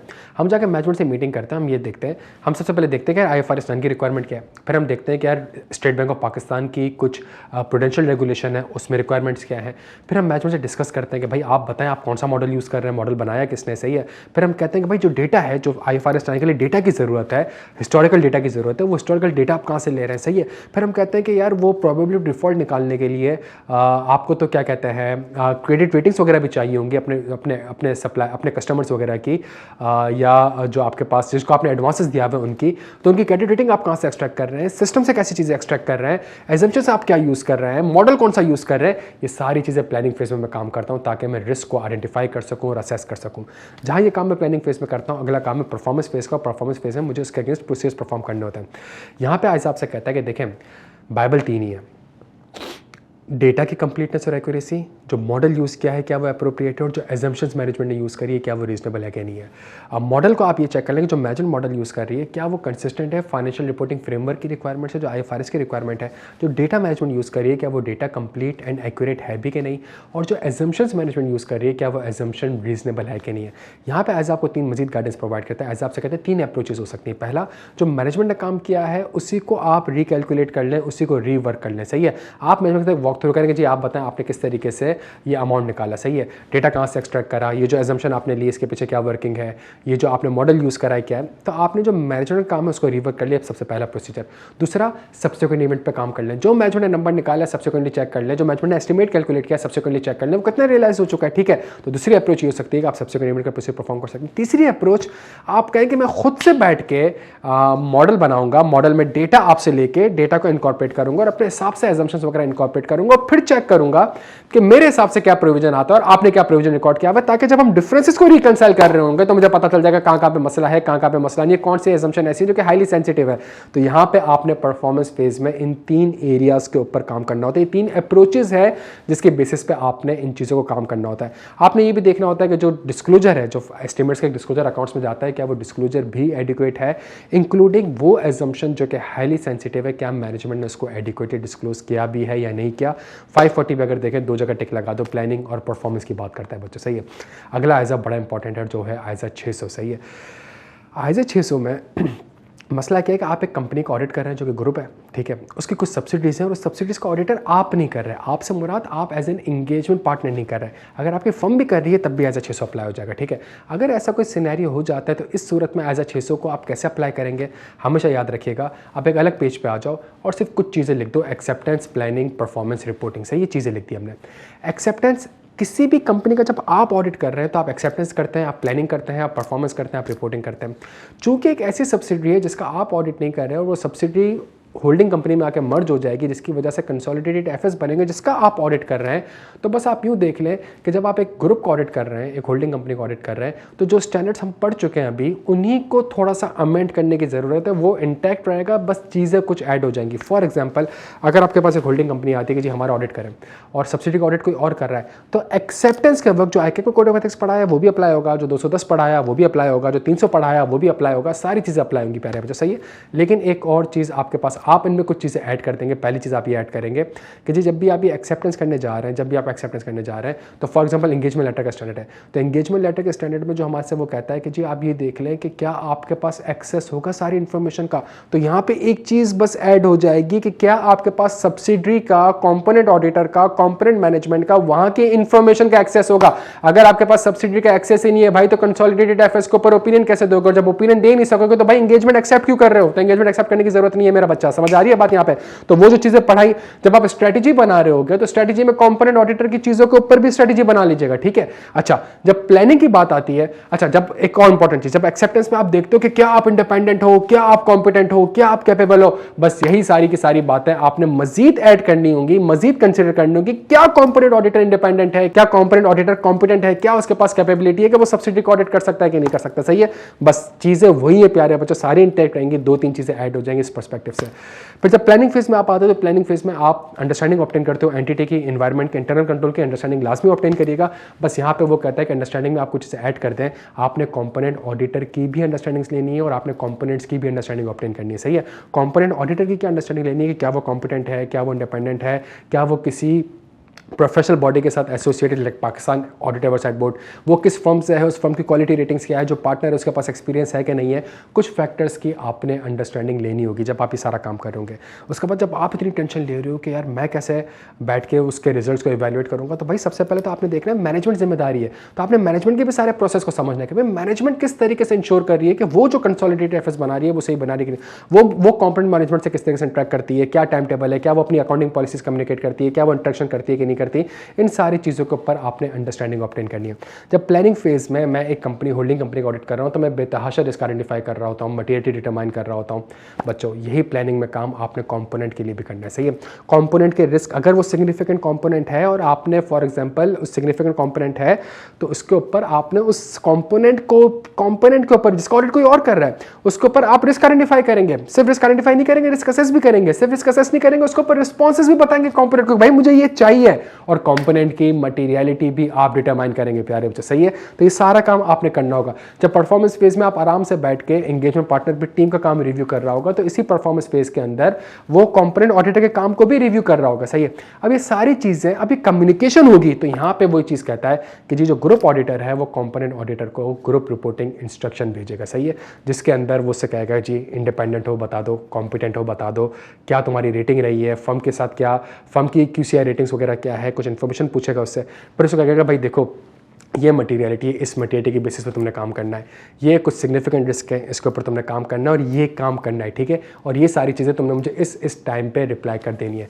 फिर जो कॉम्पोनेंट ऑडिटर होगा वो सारी की सारी चीज़ें उसको कम्युनिकेट करेगा कि हाँ जी मैं इंडिपेंडेंट हूँ, हाँ जी मैं कॉम्पिटेंट हूँ, हाँ जी मेरी फर्म की रेटिंग्स ये है, मेरे पास इतना एक्सपीरियंस है, ये हमने ऑडिट करा था, इसमें हमें कोई मसला नहीं दिखा, ये हमने ऑडिट किया था, इसमें हमारे पास कुछ मिस स्टेटमेंट्स वगैरह आइडेंटिफाई हुई हैं, ये वो मैटर्स है जो कि हमने बोर्ड को कम्युनिकेट कर रहे हैं, ये कुछ डेफिशिएंसीज हैं, सिग्निफिकेंट कंट्रोल डेफिशिएंसीज है, ये सारी की सारी चीज़ें ग्रुप ऑडिटर के पास जाएगी। ग्रुप ऑडिटर के बेसिस पे इवैल्यूएट करेगा क्या कंपोनेंट ऑडिटर ने सफिशिएंट एप्रोप्रिएट ऑडिट एविडेंस लिया। If the answer is yes, तो इसका मतलब है H which is the holding company plus S which is the subsidy के first statement is equal to consolidated FS. उसके ऊपर अब वो ओपिनियन देने के लिए राजी हो जाएगा बिकॉज उसने ओवरऑल पूरा कंपोनेंट का टेक्निकली स्पीकिंग किसी और ऑडिटर से ऑडिट करवाया है मेरे प्यारे बच्चों। इसके यहाँ तक बात समझ आती है? तो जो कुछ आपने पढ़ा यहाँ पे आई कैप आपको खेलने के लिए कंपोनेंट के अंदर बहुत से सवाल लिख सकता है कि कंपोनेंट में एस्टिमेट्स का मसला था तो आप एज अ 540 अप्लाई कर देना, सही है। कंपोनेंट की इन्फॉर्मेशन देगा, कहेगा बताओ कंपोनेंट में क्या क्या रिस्क है, तो 315 में जो हमने रिस्क पढ़ा है वही रिस्क हमने उधर अप्लाई कर देना पड़ेगा। कंपोनेंट की कुछ इन्फॉर्मेशन दे देगा, आपसे कहेगा बताएं क्या मटेरियल होनी चाहिए, 320 का जो कॉन्सेप्ट पढ़ा है वो यहाँ पे अप्लाई कर देना पड़ेगा। कंपोनेंट ने मजीद कोई चीज़ मजीद आउटसोर्स कर दी है तो इसका मतलब है कि इसका आंसर आपको एज अ 402 सर्विस ऑर्गेनाइजेशन से मिलेगा। कंपोनेंट में एक आरपी का बहुत बड़ा मसला हो गया भाई, तो इसका मतलब है as a 550 related party apply कर दीजिएगा बच्चों के। यहाँ तक बात समझ आती है? तो ये हमारे पास एज अ 600 है जो कि प्लानिंग और परफॉर्मेंस की बात करता है। थोड़ा सा मजीद आगे मूव करते हैं रिपोर्टिंग के साइड पे। और अगर हम रिपोर्टिंग की साइड पे देखें तो रिपोर्टिंग में हमारे पास जो सबसे इंपॉर्टेंट स्टैंडर्ड है वो हमारे पास है की ऑडिट मैटर। की audit matter general purpose financial statement of listed entity, complete set of general purpose financial statement of listed company के ऊपर अप्लाई होता है बच्चों, सही है। और सबसे इंपॉर्टेंट चीज़ ये है कैम के 2 ही ऑब्जेक्टिव है। कैम, अब मैं रिपोर्टिंग साइड पे हूँ, कैम के 2 ही ऑब्जेक्टिव है। तो इसका मतलब जब हम रिपोर्टिंग के साइड पढ़ लेंगे तो प्लानिंग परफॉर्मेंस इतना नहीं आ रहा होगा, ठीक है। अनलेस कुछ ऐसे स्टैंडर्ड्स हों जिसके अंदर एक नए स्टैंडर्ड्स हो, लाइट से हमारे पास 800 की जो सीरीज़ होती है, तो हमारे पास जब हम रिपोर्टिंग स्टैंडर्ड पढ़ रहे हैं तो की ऑडिट मैटर जो कि आपका रिपोर्ट का पार्ट होता है, तो वो आपसे कहता है कि जी की ऑडिट मैटर में आपने 2 ही काम करने हैं। पहला आप ये कर लें कि कैम को डिटरमाइन कैसे करना है, दूसरा आप ये कर लें कि कैम को कम्युनिकेट कैसे करना है। कैम को डिटरमाइन कैसे करना है तो इसके लिए आप ये काम ये कर लें भाई कि मैटर्स कम्युनिकेटेड दूसरा विद गवर्नेंस, पहला आप वो देखें कि कौन से ऐसे मैटर्स हैं, उसमें से आप देखें ऐसे कौन से मैटर हैं that required significant auditors attention, कौन से ऐसे मैटर्स हैं जो कि सिग्निफिकेंट ऑडिटर्स अटेंशन रिक्वायर्ड हैं, वो मैटर जो कि एज ए 315 के हिसाब से सिग्निफिकेंट रिस्क होते हैं, सही है। उसको आप देख लें। अगर ड्यूरिंग द ईयर कोई सिग्निफिकेंट इवेंट हुआ है तो इसका मतलब है वो आपके लिए सिग्निफिकेंट ऑडिटर्स अटेंशन रिक्वायर्ड हो सकता है। और अगर कोई सिग्निफिकेंट हाई एस्टिमेशन अनसर्टेनिटीज वगैरह है तो उसको आप देख लें। ये भी कैम नहीं है। इसके बाद एक और फिल्टर लगाएं और ये चेक करें कि इनमें से ऐसे कौन से मैटर है जो कि मोस्ट इंपॉर्टेंट है, सही है, मोस्ट इंपॉर्टेंट है, मोस्ट सिग्निफिकेंट है आपके लिए। और वो नॉर्मली मैटर्स आपके पास कौन से होंगे? वो मैटर्स आपके पास होंगे वो मैटर जिसके ऊपर आपने कंटिन्यूस बेसिस पे दोस्त विद गवर्नेंस से डिस्कशन करी होगी, वो मैटर जो कि मटीरियल होगा, सही है, जो मटीरियल होगा, जो फाइनेंशियल स्टेटमेंट में आपके पास एक मटीरियल चीज़ आ रही होगी, वो मैटर जिसमें कॉम्प्लेक्सिटी एस्टिमेट्स एंड जजमेंट बहुत ज़्यादा इन्वॉल्व हो रही होगी। तो अगर कोई क्राइटेरिया पूरा हो जाता है तो इसका मतलब है ये कैम की डेफिनेशन पूरी कर चुका है। अगला काम, अब इस कैम को आपने ऑडिट रिपोर्ट में कम्युनिकेट करना है। जब आप कैम को ऑडिट रिपोर्ट में कम्युनिकेट करने जाएंगे तो आपने 3 से 4 स्टेप्स को देखना है। सबसे पहली चीज़, कैम की एक प्रॉपर हेडिंग आ रही होगी, फिर जिस मैटर के ऊपर आप कैम देना चाह रहे हैं उसकी एक सब हेडिंग आएगी। उस सब हेडिंग के अंदर आप उधर कम्युनिकेट करेंगे refer to disclosure if any, अगर वो चीज़ एफएस में कहीं डिस्क्लोज है, because KAM key audit matters are those matters that in the auditor's professional judgement were of most significant in the audit of the current period financial statement. जो कि KAM normally derived ही FS से होता है, तो वो matter शायद FS में कहीं डिस्क्लोज होगा। सबसे पहला काम आप रेफर टू डिस्क्लोजर कर दें। दूसरा काम आप ये कर दें, आप बताएं why it is a KAM, why it is a KAM, ये मैटर आपके लिए कैम है क्यों? मटीरियल है इसलिए कैम है, एस्टिमेट्स इन्वॉल्व हो रहे हैं इसलिए कैम है, कॉम्प्लेक्सिटी जजमेंट इन्वॉल्व हो रही है इसलिए कैम है। इसके अलावा उस चीज़ को वेरीफाई करने में आपको मुश्किलात पेश आ रही है, ऑडिट एविडेंस में ऑब्टेन करने में मुश्किलात पेश आ रही है, ऑडिट प्रोसीजर परफॉर्म करने में मुश्किलात पेश आ रही है, वो नॉर्मली कैम के आपके पास मैटर्स होते हैं, तो वो आपने लिखने हैं। तीसरी चीज़ आपने लिखनी है की ऑडिट प्रोसीजर्स के, इस मैटर्स के अगेंस्ट मैंने कौन से की ऑडिट प्रोसीजर परफॉर्म करें। जीएल को टीबी से मैच करा, फिर टीबी को जेवी से मैच करा, फिर जेवी को एफएस से मैच करा, ये प्रोसीजर लिखिएगा। जिस वजह से कैम है वो प्रोसीजर्स आपने यहाँ पे मेंशन करने होंगे। की ऑडिट मैटर की रिपोर्टिंग इंप्लीकेशन बहुत से ऑडिट रिपोर्ट के एलिमेंट के साथ हो जाती है। अगर कोई ऐसा मैटर जो कि कैम भी है और गोइंग कंसर्न भी है मेरे बच्चों, तो वो मैटर हमेशा हमेशा गोइंग कंसर्न में कम्युनिकेट होगा, कैम में कम्युनिकेट नहीं होगा। कैम में सिर्फ और सिर्फ आपने एक लाइन लिख देनी होगी, in addition to the matter as described in material uncertainty related to going concern section following are the additional camp, और फिर आप additional camp बताना स्टार्ट कर दीजिएगा। सही है, going concern के मैटर को अगर material uncertainty है तो उसको आप कैम में कम्युनिकेट नहीं कर सकते। इसी तरीके से अगर फॉर एग्जाम्पल एक ऐसा मैटर है जो कि कैम की डेफिनेशन पूरी कर रहा है, उसके ऊपर अब आप क्वालिफाइड ओपिनियन देने जा रहे हैं, जब आप क्वालिफाइड ओपिनियन देने जा रहे हैं तो KAM is not the substitute of qualified opinion. वो मैटर आप क्वालिफाइड ओपिनियन 705 के हिसाब से कम्युनिकेट करिएगा, बस कैम में रेफर कर दीजिएगा in addition to the matter as described in basis for qualified opinion following are the additional key audit matter. इसी तरीके से अगर कोई ऐसा मैटर है जिसके ऊपर आप एडवर्स ओपिनियन देने जा रहे हैं, तो आज पहले 2 पॉसिबिलिटीज हो सकती है। या तो जिस चीज के ऊपर आप एडवर्स ओपिनियन देने जा रहे हैं वो इतना परवेसिव है कि वही कैम था, इसके अलावा कोई कैम है ही नहीं। सही है, तो इस मैटर में आप लिख दीजिएगा in addition to the matter. KAM की डेफिनेशन में तो ये मैटर एडवर्स ओपिनियन में कम्युनिकेट होगा, लेकिन कैम की डेफिनेशन में आप लिख दीजिएगा in addition to the matter as described in basis for adverse opinion there are no other matters to communicate. लेकिन अगर एक ऐसा मैटर है कि आप जिसके ऊपर आप एडवर्स ओपिनियन दे रहे हो उसके अलावा भी कुछ कैम है जिसके ऊपर कैम है, तो यहाँ पे आइजा आपसे कहता है कि आप सेम चीज करनी है in addition to the matter as described in basis for adverse opinion following are the additional KAM, और वहां पे एडिशनल कैम को कम्युनिकेट करना स्टार्ट कर दीजिएगा। लेकिन जो मैंने अभी आपको कम्युनिकेशन सिखाई है उसमें थोड़ी सी अमेंडमेंट कर दीजिएगा। कैम ड्राफ्ट करते हुए कहीं से भी ऐसा ना लगे, कहीं से भी ऐसा ना लगे कि ये मैटर जिसके ऊपर आप कैम दे रहे हैं बिल्कुल ठीक है, अलबत्ता ठीक हो सकता है, ठीक है भी, लेकिन रिपोर्ट चूंकि आपकी ओपिनियन एडवर्स है जिसमें आप ये कहते हो in our opinion these FS are not prepared in accordance with IFRS, तो इसका मतलब मेरे प्यारे बच्चों ये हो गया कि आप ऐसी बिल्कुल हरकत ना करिएगा कि कैम में आपने लिख दिया फॉर एग्जांपल कि एजम्पशन बिल्कुल रीजनेबल है, डिस्क्लोजर बिल्कुल पप्पू है, एडिक्वेट है, सही है, कंट्रोल्स बिल्कुल इफेक्टिव है, ऐसी कोई हरकत ना लिखेगा, ऐसी कोई चीज ना लिखेगा, वरना शेयर होल्डर कंफ्यूज हो जाएंगे। अगर आप डिस्क्लेमर दे रहे हैं प्यारे बच्चों तो की ऑडिट मैटर की हेडिंग तक नहीं आएगी, सही है। तो ये हमारे पास आधा 700 की ऑडिट मैटर से रिलेटेड कुछ चीजें थी। अगला स्टैंडर्ड हमारे पास आधा 705 है। 705 कहता है आपसे मॉडिफाइड ओपिनियन की बात करते हैं। मॉडिफाइड रिपोर्ट नहीं है, मॉडिफाइड रिपोर्ट का कोई कॉन्सेप्ट नहीं है। मॉडिफाइड ओपिनियन, जब भी आप ओपिनियन को मॉडिफाई करेंगे तो ऐसा कहता है दो सूरत हाल हो सकती है। पहली सूरत हाल ये होगी जब कोई मटेरियल मिस स्टेटमेंट होगी, सही है। दूसरी सूरत हाल ये होगी जब कोई स्कोप लिमिटेशन होगी। अगर मटेरियल मिस स्टेटमेंट है तो मिस स्टेटमेंट कैसे हो सकती है? On account of application of accounting policy हो सकती है, on account of session of accounting policy हो सकती है, ऑन अकाउंट ऑफ इनएडिक्वेट या नॉन डिस्क्लोजर हो सकती है। मिस स्टेटमेंट केस में आपके पास दो ओपिनियन होती है, या तो आप क्वालिफाइड देते हैं या एडवर्स देते हैं। क्वालिफाइड कब देंगे? जब इम्पैक्ट मटेरियल होगा, एडवर्स कब देंगे? जब मटेरियल एंड परमिसिव होगा। लेकिन अगर किसी चीज के ऊपर आपने ऑडिट प्रोसीजर परफॉर्म ही नहीं करे तो इसका मतलब आपने sufficient appropriate audit evidence obtain नहीं करी, ये आपके लिए स्कोप लिमिटेशन है। और स्कोप लिमिटेशन के केस में आप एक काम ये करेंगे कि अगर स्कोप लिमिटेशन कैसे हो सकती है? इम्पोज्ड बाय द मैनेजमेंट हो सकती है, मैनेजमेंट आपको कंफर्मेशन भेजने नहीं दे रही, मैनेजमेंट आपको डेटा नहीं दे रही। दूसरी स्कोप लिमिटेशन क्या हो सकती है? दूसरी स्कोप लिमिटेशन ये हो सकती है कि scope limitation beyond the control of management. Covid हमारे पास आया था, beyond the control of management, beyond the control of management, सही है। वॉर वाले सीन हो गए, beyond the control of management. तीसरी सबसे इंपॉर्टेंट चीज है जो स्कोप लिमिटेशन हमारे पास होगी वो due to the nature and timing of the audit procedure, सही है। कंट्रोल्स करना आपके लिए लाजमी है, कंट्रोल इनइफेक्टिव है, और substantive procedure alone can not provide sufficient appropriate audit evidence, ये भी स्कोप लिमिटेशन की डेफिनेशन में आपके पास आ जाता है। आपकी अपॉइंटमेंट ईयर एंड के बाद हुई है, स्टॉक वगैरह सब रेडी है, वेयर सब रेडी है, वो आपसे कह रहा है काउंट करो, आप कहते हो नहीं मुझे तो ईयर एंड पे ही काउंट करना, तो मैं ईयर एंड पे काउंट नहीं कर सका। तो आपके nature and timing of audit procedure ऐसा है जिसकी वजह से स्कोप लिमिटेशन आ रही है, ये भी चीज कवर होगी। जब भी scope limitation imposed by management करेगी बच्चों, एक चीज याद रखिएगा, आईएसए ने कुछ गाइडेंस आपको प्रोवाइड की हुई है, लेकिन सबसे इंपॉर्टेंट चीज ये है कि scope limitation imposed by the management होगी तो इसका मतलब है एज ए 240 भी ट्रिगर कर सकता है। मैनेजमेंट एक रेवेन्यू रिकॉर्ड किया है, आप कह रहे हैं मुझे एग्रीमेंट दिखाऊं, नहीं दिखाऊंगी, इनवॉइस दिखाऊं, नहीं दिखाऊंगी, गुड्स रिसीव नोट दिखाऊं, नहीं दिखाऊंगी, इसको कंफर्मेशन भेजने तो नहीं भेजने देंगे। तो इसका मतलब है 705 स्कोप लिमिटेशन लिख के ना आ जाएगा, 240 भी ट्रिगर हो सकता है। ये हमारे पास स्टैंडर्ड है आईएसओ 705 का। अगला स्टैंडर्ड हमारे पास आईएसओ 706 है जो कि आपसे कहता है emphasis of matter paragraph and other matter paragraph, ठीक है।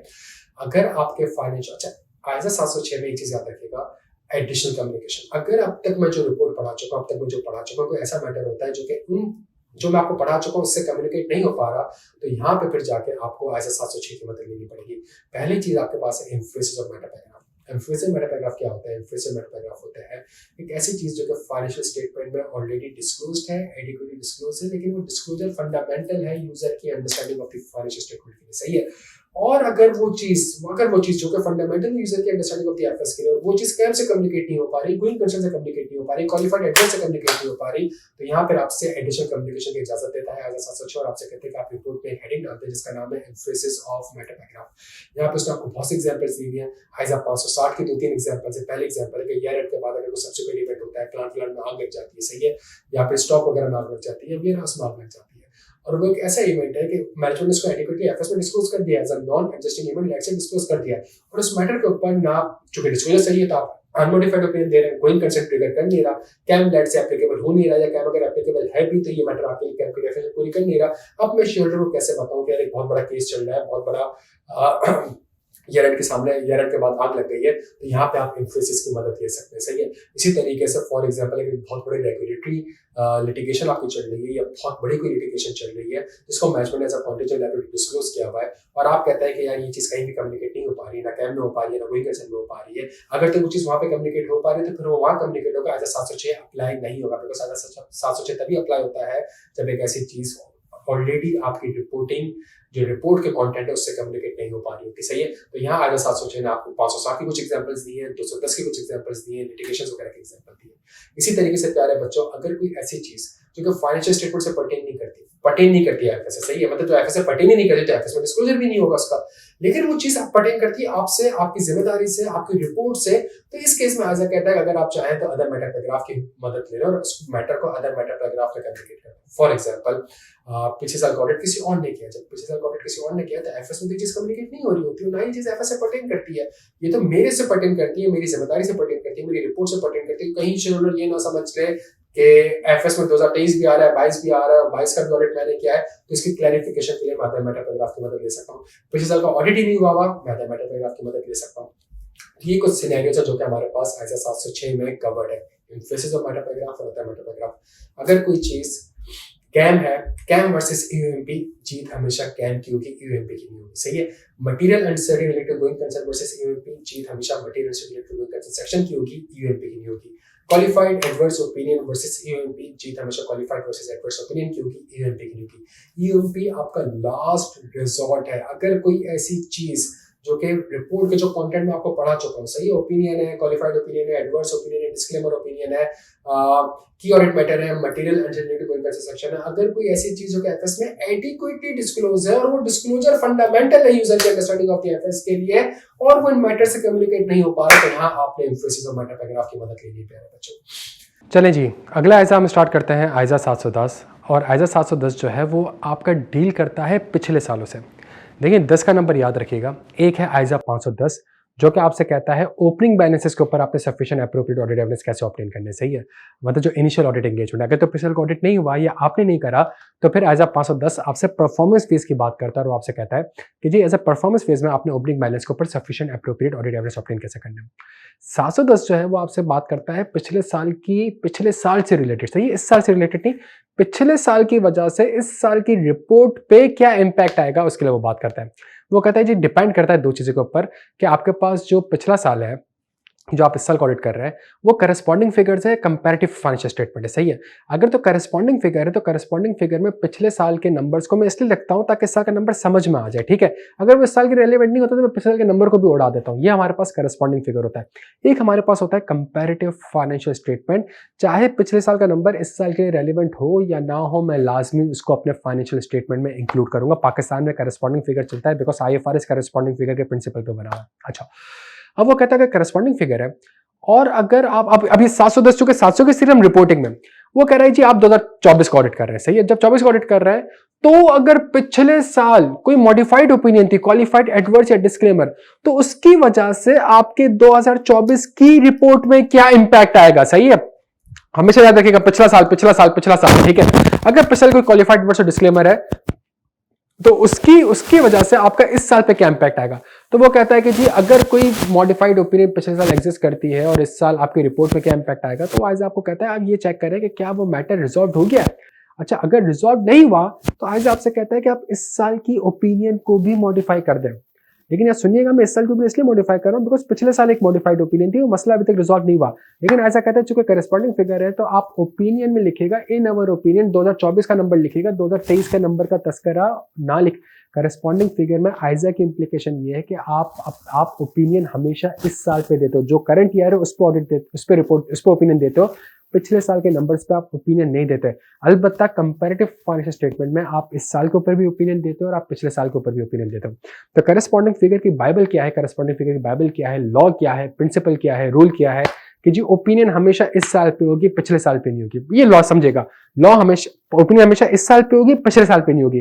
तो सिनेरियो सामने क्या आता है, सिनेरियो सामने ये आता है कि व्हाट इफ अगर पिछले साल एक क्वालिफाइड एडवर्स और डिस्क्लेमर है जिसकी वजह से आप इस साल क्वालिफाइड एडवर्स और डिस्क्लेमर देने जा रहे हैं, अब क्या करेंगे। तो यहाँ पे आइजा कहता है अब भी मैं यही करूंगा कि मैं ओपिनियन इसी साल के ऊपर दूंगा। और मैं जब कहूंगा ना in our opinion this FS for the year ended December 31, 2024 has not been prepared in accordance with IFRS या except for this has been prepared in accordance with IFRS या मुझे नहीं पता has been prepared, वो कह रहा है कि ओपिनियन आप हमेशा 2024 पे दोगे, भले ही वो 23 की वजह से क्यों ना दे रहे हो।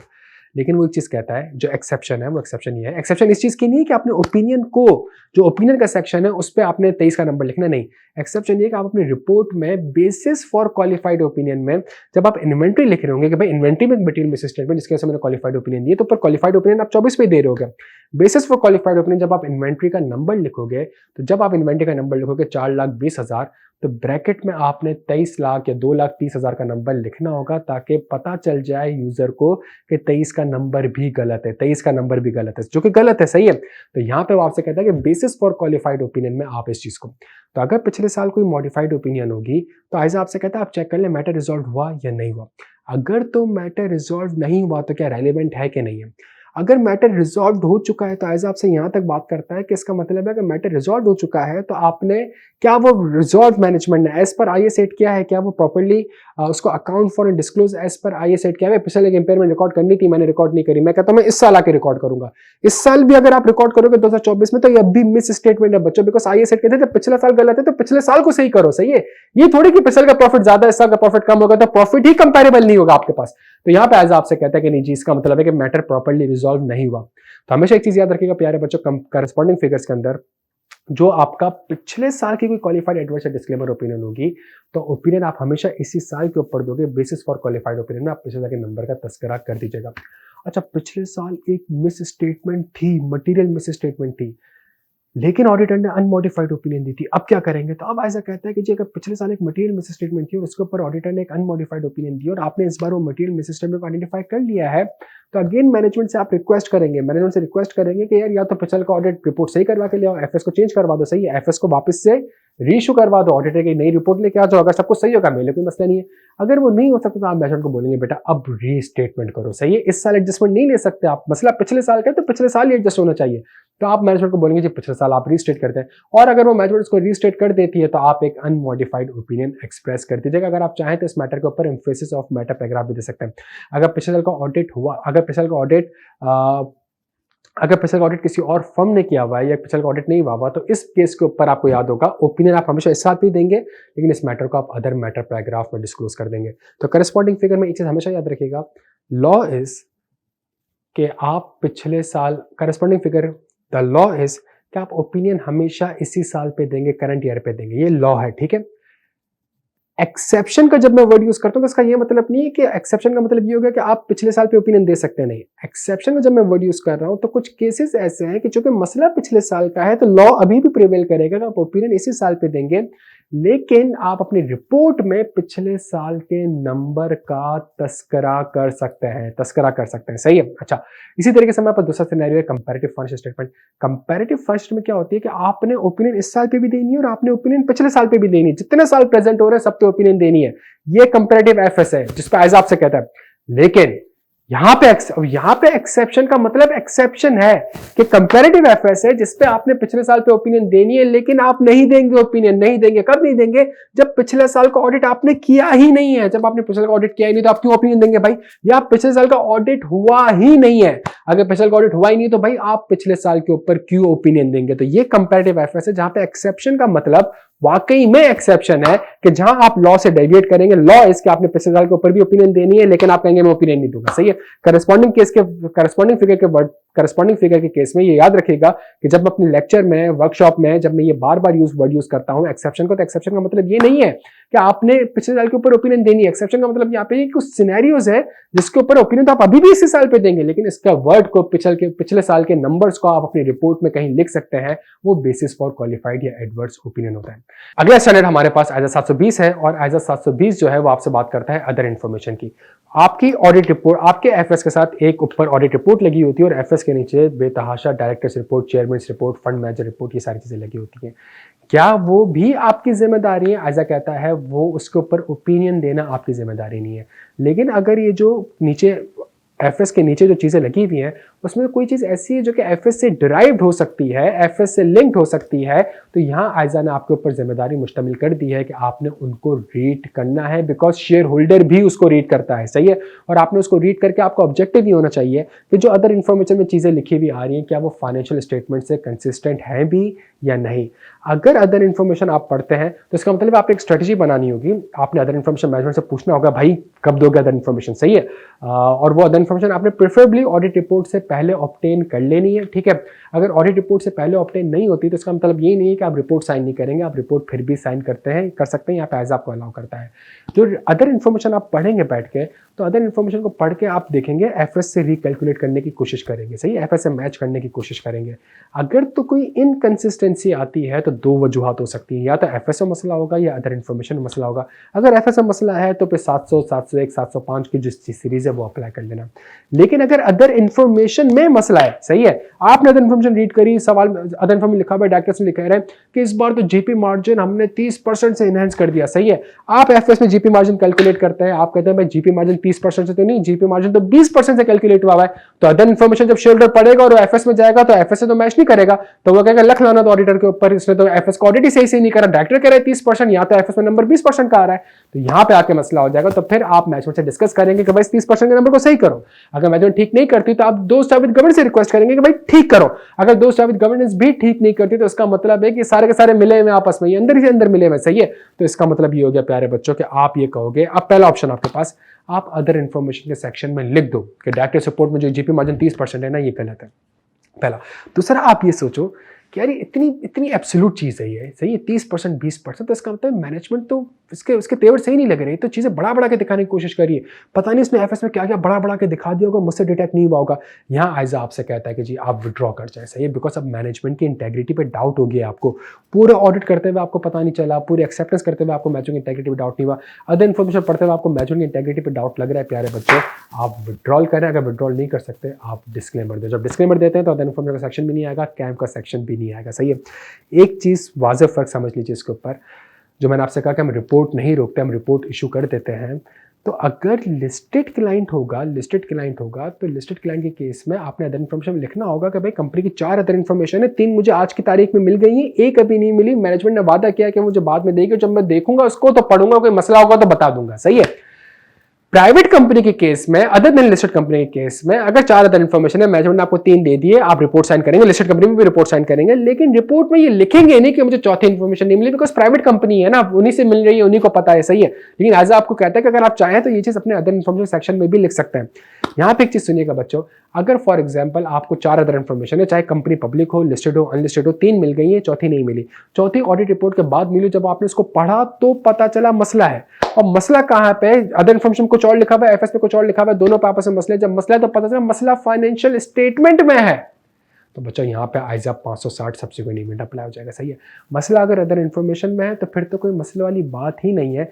आप मैनेजमेंट से कहोगे कि यार इसको ठीक करो, नहीं मानती, दोस्त जावेद गवर्नेंस को कहोगे ठीक करो, वो लोग भी नहीं मानते, सही है। तो वही वाली बात हो गई कि आप एजीएम में जाके कह सकते हो कि भाई जो आपके पास रिपोर्ट है ये गलत है, जो आपके रेगुलेटर्स वगैरह है आप उनसे बात कर सकते हो, आप लीगल एडवाइस ऑब्टेन कर सकते हो। सारे स्टेप्स आपको आइजा 720 में बताए हैं। इसके बाद हम स्टार्ट करते हैं प्यारे बच्चों आइजा 800 की तरफ। और आइजा 800 जो है वो आपका है special purpose financial statement. Financial statement 2 किस्म के होते हैं, एक होता है जनरल पर्पस एफएस, एक होता है special purpose FS. General purpose FS मेरी और आपकी ख्वाहिशात की बेसिस पे नहीं बना, जो बन गया बस उसी से काम चलाना है, सही है।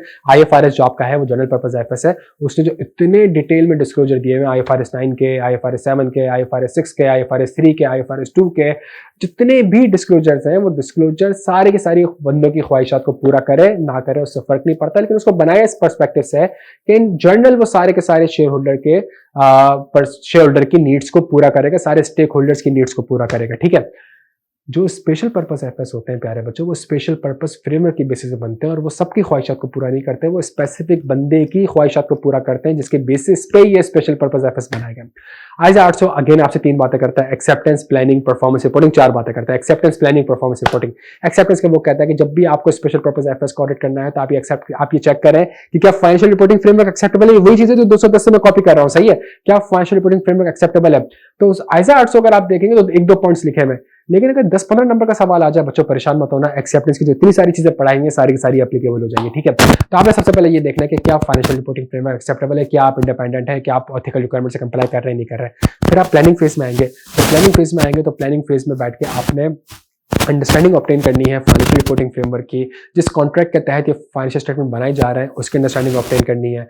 उसके बाद आपने मटेरियल वगैरह आप देख लें वो भी डिटरमाइन करनी है। प्लानिंग फेज में आइजा आपसे कहता है कि जितने भी आइजा 100 से लेकर 720 तक मैंने आपको स्टैंडर्ड पढ़ाया है उसमें जहां जहां मैंने प्लानिंग की बातें करी हैं वो सारी की सारी यहाँ पे आपने अडॉप्ट करनी है, सही है। समझने की कोशिश करेंगे लेकिन अमेंडमेंट के साथ अगर रेलेवेंट हो तो अगर मैं कंपनी का ऑडिट किया मैंने 320 के हिसाब से, तो मैंने प्रॉफिट बिफोर टैक्स को एज अ बेंचमार्क बनाया, उसके बेसिस में डिटरमाइन करी। अब चूंकि उसी कंपनी के ऊपर बैंक आके खड़ा हो गया और बैंक आके कह रहा है कि जी मुझे इस कंपनी के एफएस इस तरह नहीं इस तरह बना के दो, सही है, और मुझे इस कंपनी के एफएस जो है वो कैश बेसिस पे बना के दो, तो अब इसका मतलब है अब यहाँ पे यूजर शेयर होल्डर्स नहीं है, यहाँ पे यूजर बैंक है और बैंक का फोकस किस चीज के ऊपर है, अब वो आपका बेंचमार्क बनेगा और इस बेंचमार्क के बेसिस पे आप मटेरियल डिटरमाइन करेंगे। परफॉर्मेंस फेज के अंदर भी आज आपसे कहता है कि जहां जहां परफॉर्मेंस की बातें की गई हैं उनको आप अडॉप्ट कर लें as necessary in the circumstances. फिर वो रिपोर्टिंग की बात करता है, रिपोर्ट में जितने भी कंटेंट हमने पढ़े सारे के सारे आपके सामने पेश कर देता है और वो कहता है कि जी फॉर एग्जांपल की ऑडिट मैटर आइजा 800 के केस में अप्लाई नहीं होगा, बिकॉज 701 कहता है general purpose finance complete set of general purpose financial statement listed entities. ये कंप्लीट सेट भी है, ये लिस्टेड एंटिटी भी है, लेकिन ये जनरल पर्पस एफएस नहीं है, स्पेशल पर्पस एफएस है, की ऑडिट मैटर अप्लाई नहीं होगा। इसी तरीके से गोइंग कंसर्न का सेक्शन अगर आपको लगता है रेलिवेंट है आप बिल्कुल डाल दें यहाँ पे, ठीक है। इसी तरीके से अदर इन्फॉर्मेशन सेक्शन, अगर ये एफएस किसी के साथ किसी और इन्फॉर्मेशन के साथ भी अटैच हो रहा है आपने बिल्कुल इसको इंक्लूड कर देना है। लेकिन दो चीजों के ऊपर यहाँ पे फोकस करता है, वो कहता है पहली चीज ये जो एफएस है चूंकि स्पेशल पर्पस फ्रेमवर्क के तहत बने हुए हैं तो ये बेसिस ऑफ प्रिपरेशन जो एफएस में डिस्क्लोजर आ रहा होता है वहां पे ये चीज मेंशन होगी। जब वहां पे ये चीज मेंशन होगी तो आप अपनी रिपोर्ट में एफएस में ये एडिक्वेट ये लिख दें, एक एम्फेसिस ऑफ मैटर पैराग्राफ दे दें, सही है, कि भाई ये जो फाइनेंशियल स्टेटमेंट है ना ये स्पेशल पर्पस फ्रेमवर्क के तहत बने गए, सही है, ये इस पर्पस के तहत बने गए और चूंकि ये स्पेशल पर्पस के लिए है तो क्या ये जनरल लोगों के लिए जाना चाहिए, नहीं जाना चाहिए। तो अगला कैविएट इसमें ये आ जाता है कि जी जो मेरी रिपोर्ट भी है ना ये सिर्फ और सिर्फ इन लोगों के लिए, इसके अलावा किसी और को डिस्ट्रीब्यूट नहीं होनी चाहिए।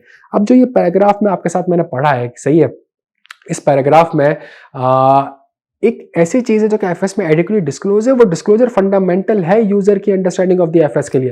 तो इसका मतलब है प्यारे बच्चों एम्फेसिस की कंडीशन पूरी हो रही है। और जो मैंने पैराग्राफ आपसे पढ़ा उसमें लिखा हुआ है कि मेरी रिपोर्ट सिर्फ और सिर्फ इन्हीं लोगों के लिए, इसके अलावा किसी और को डिस्ट्रीब्यूट नहीं होनी चाहिए। तो ये अदर मैटर पैराग्राफ की भी कंडीशन पूरी कर रहा है। यहाँ पे आज 706 आपसे कहता है कि आप इस मैटर को चाहें तो एम्फेसिस मैटर पैराग्राफ में डिस्क्लोज कर दें या अदर मैटर पैराग्राफ में कर दें, आपकी मर्जी है, आपने अलग अलग करना है, आप अलग अलग करते हैं।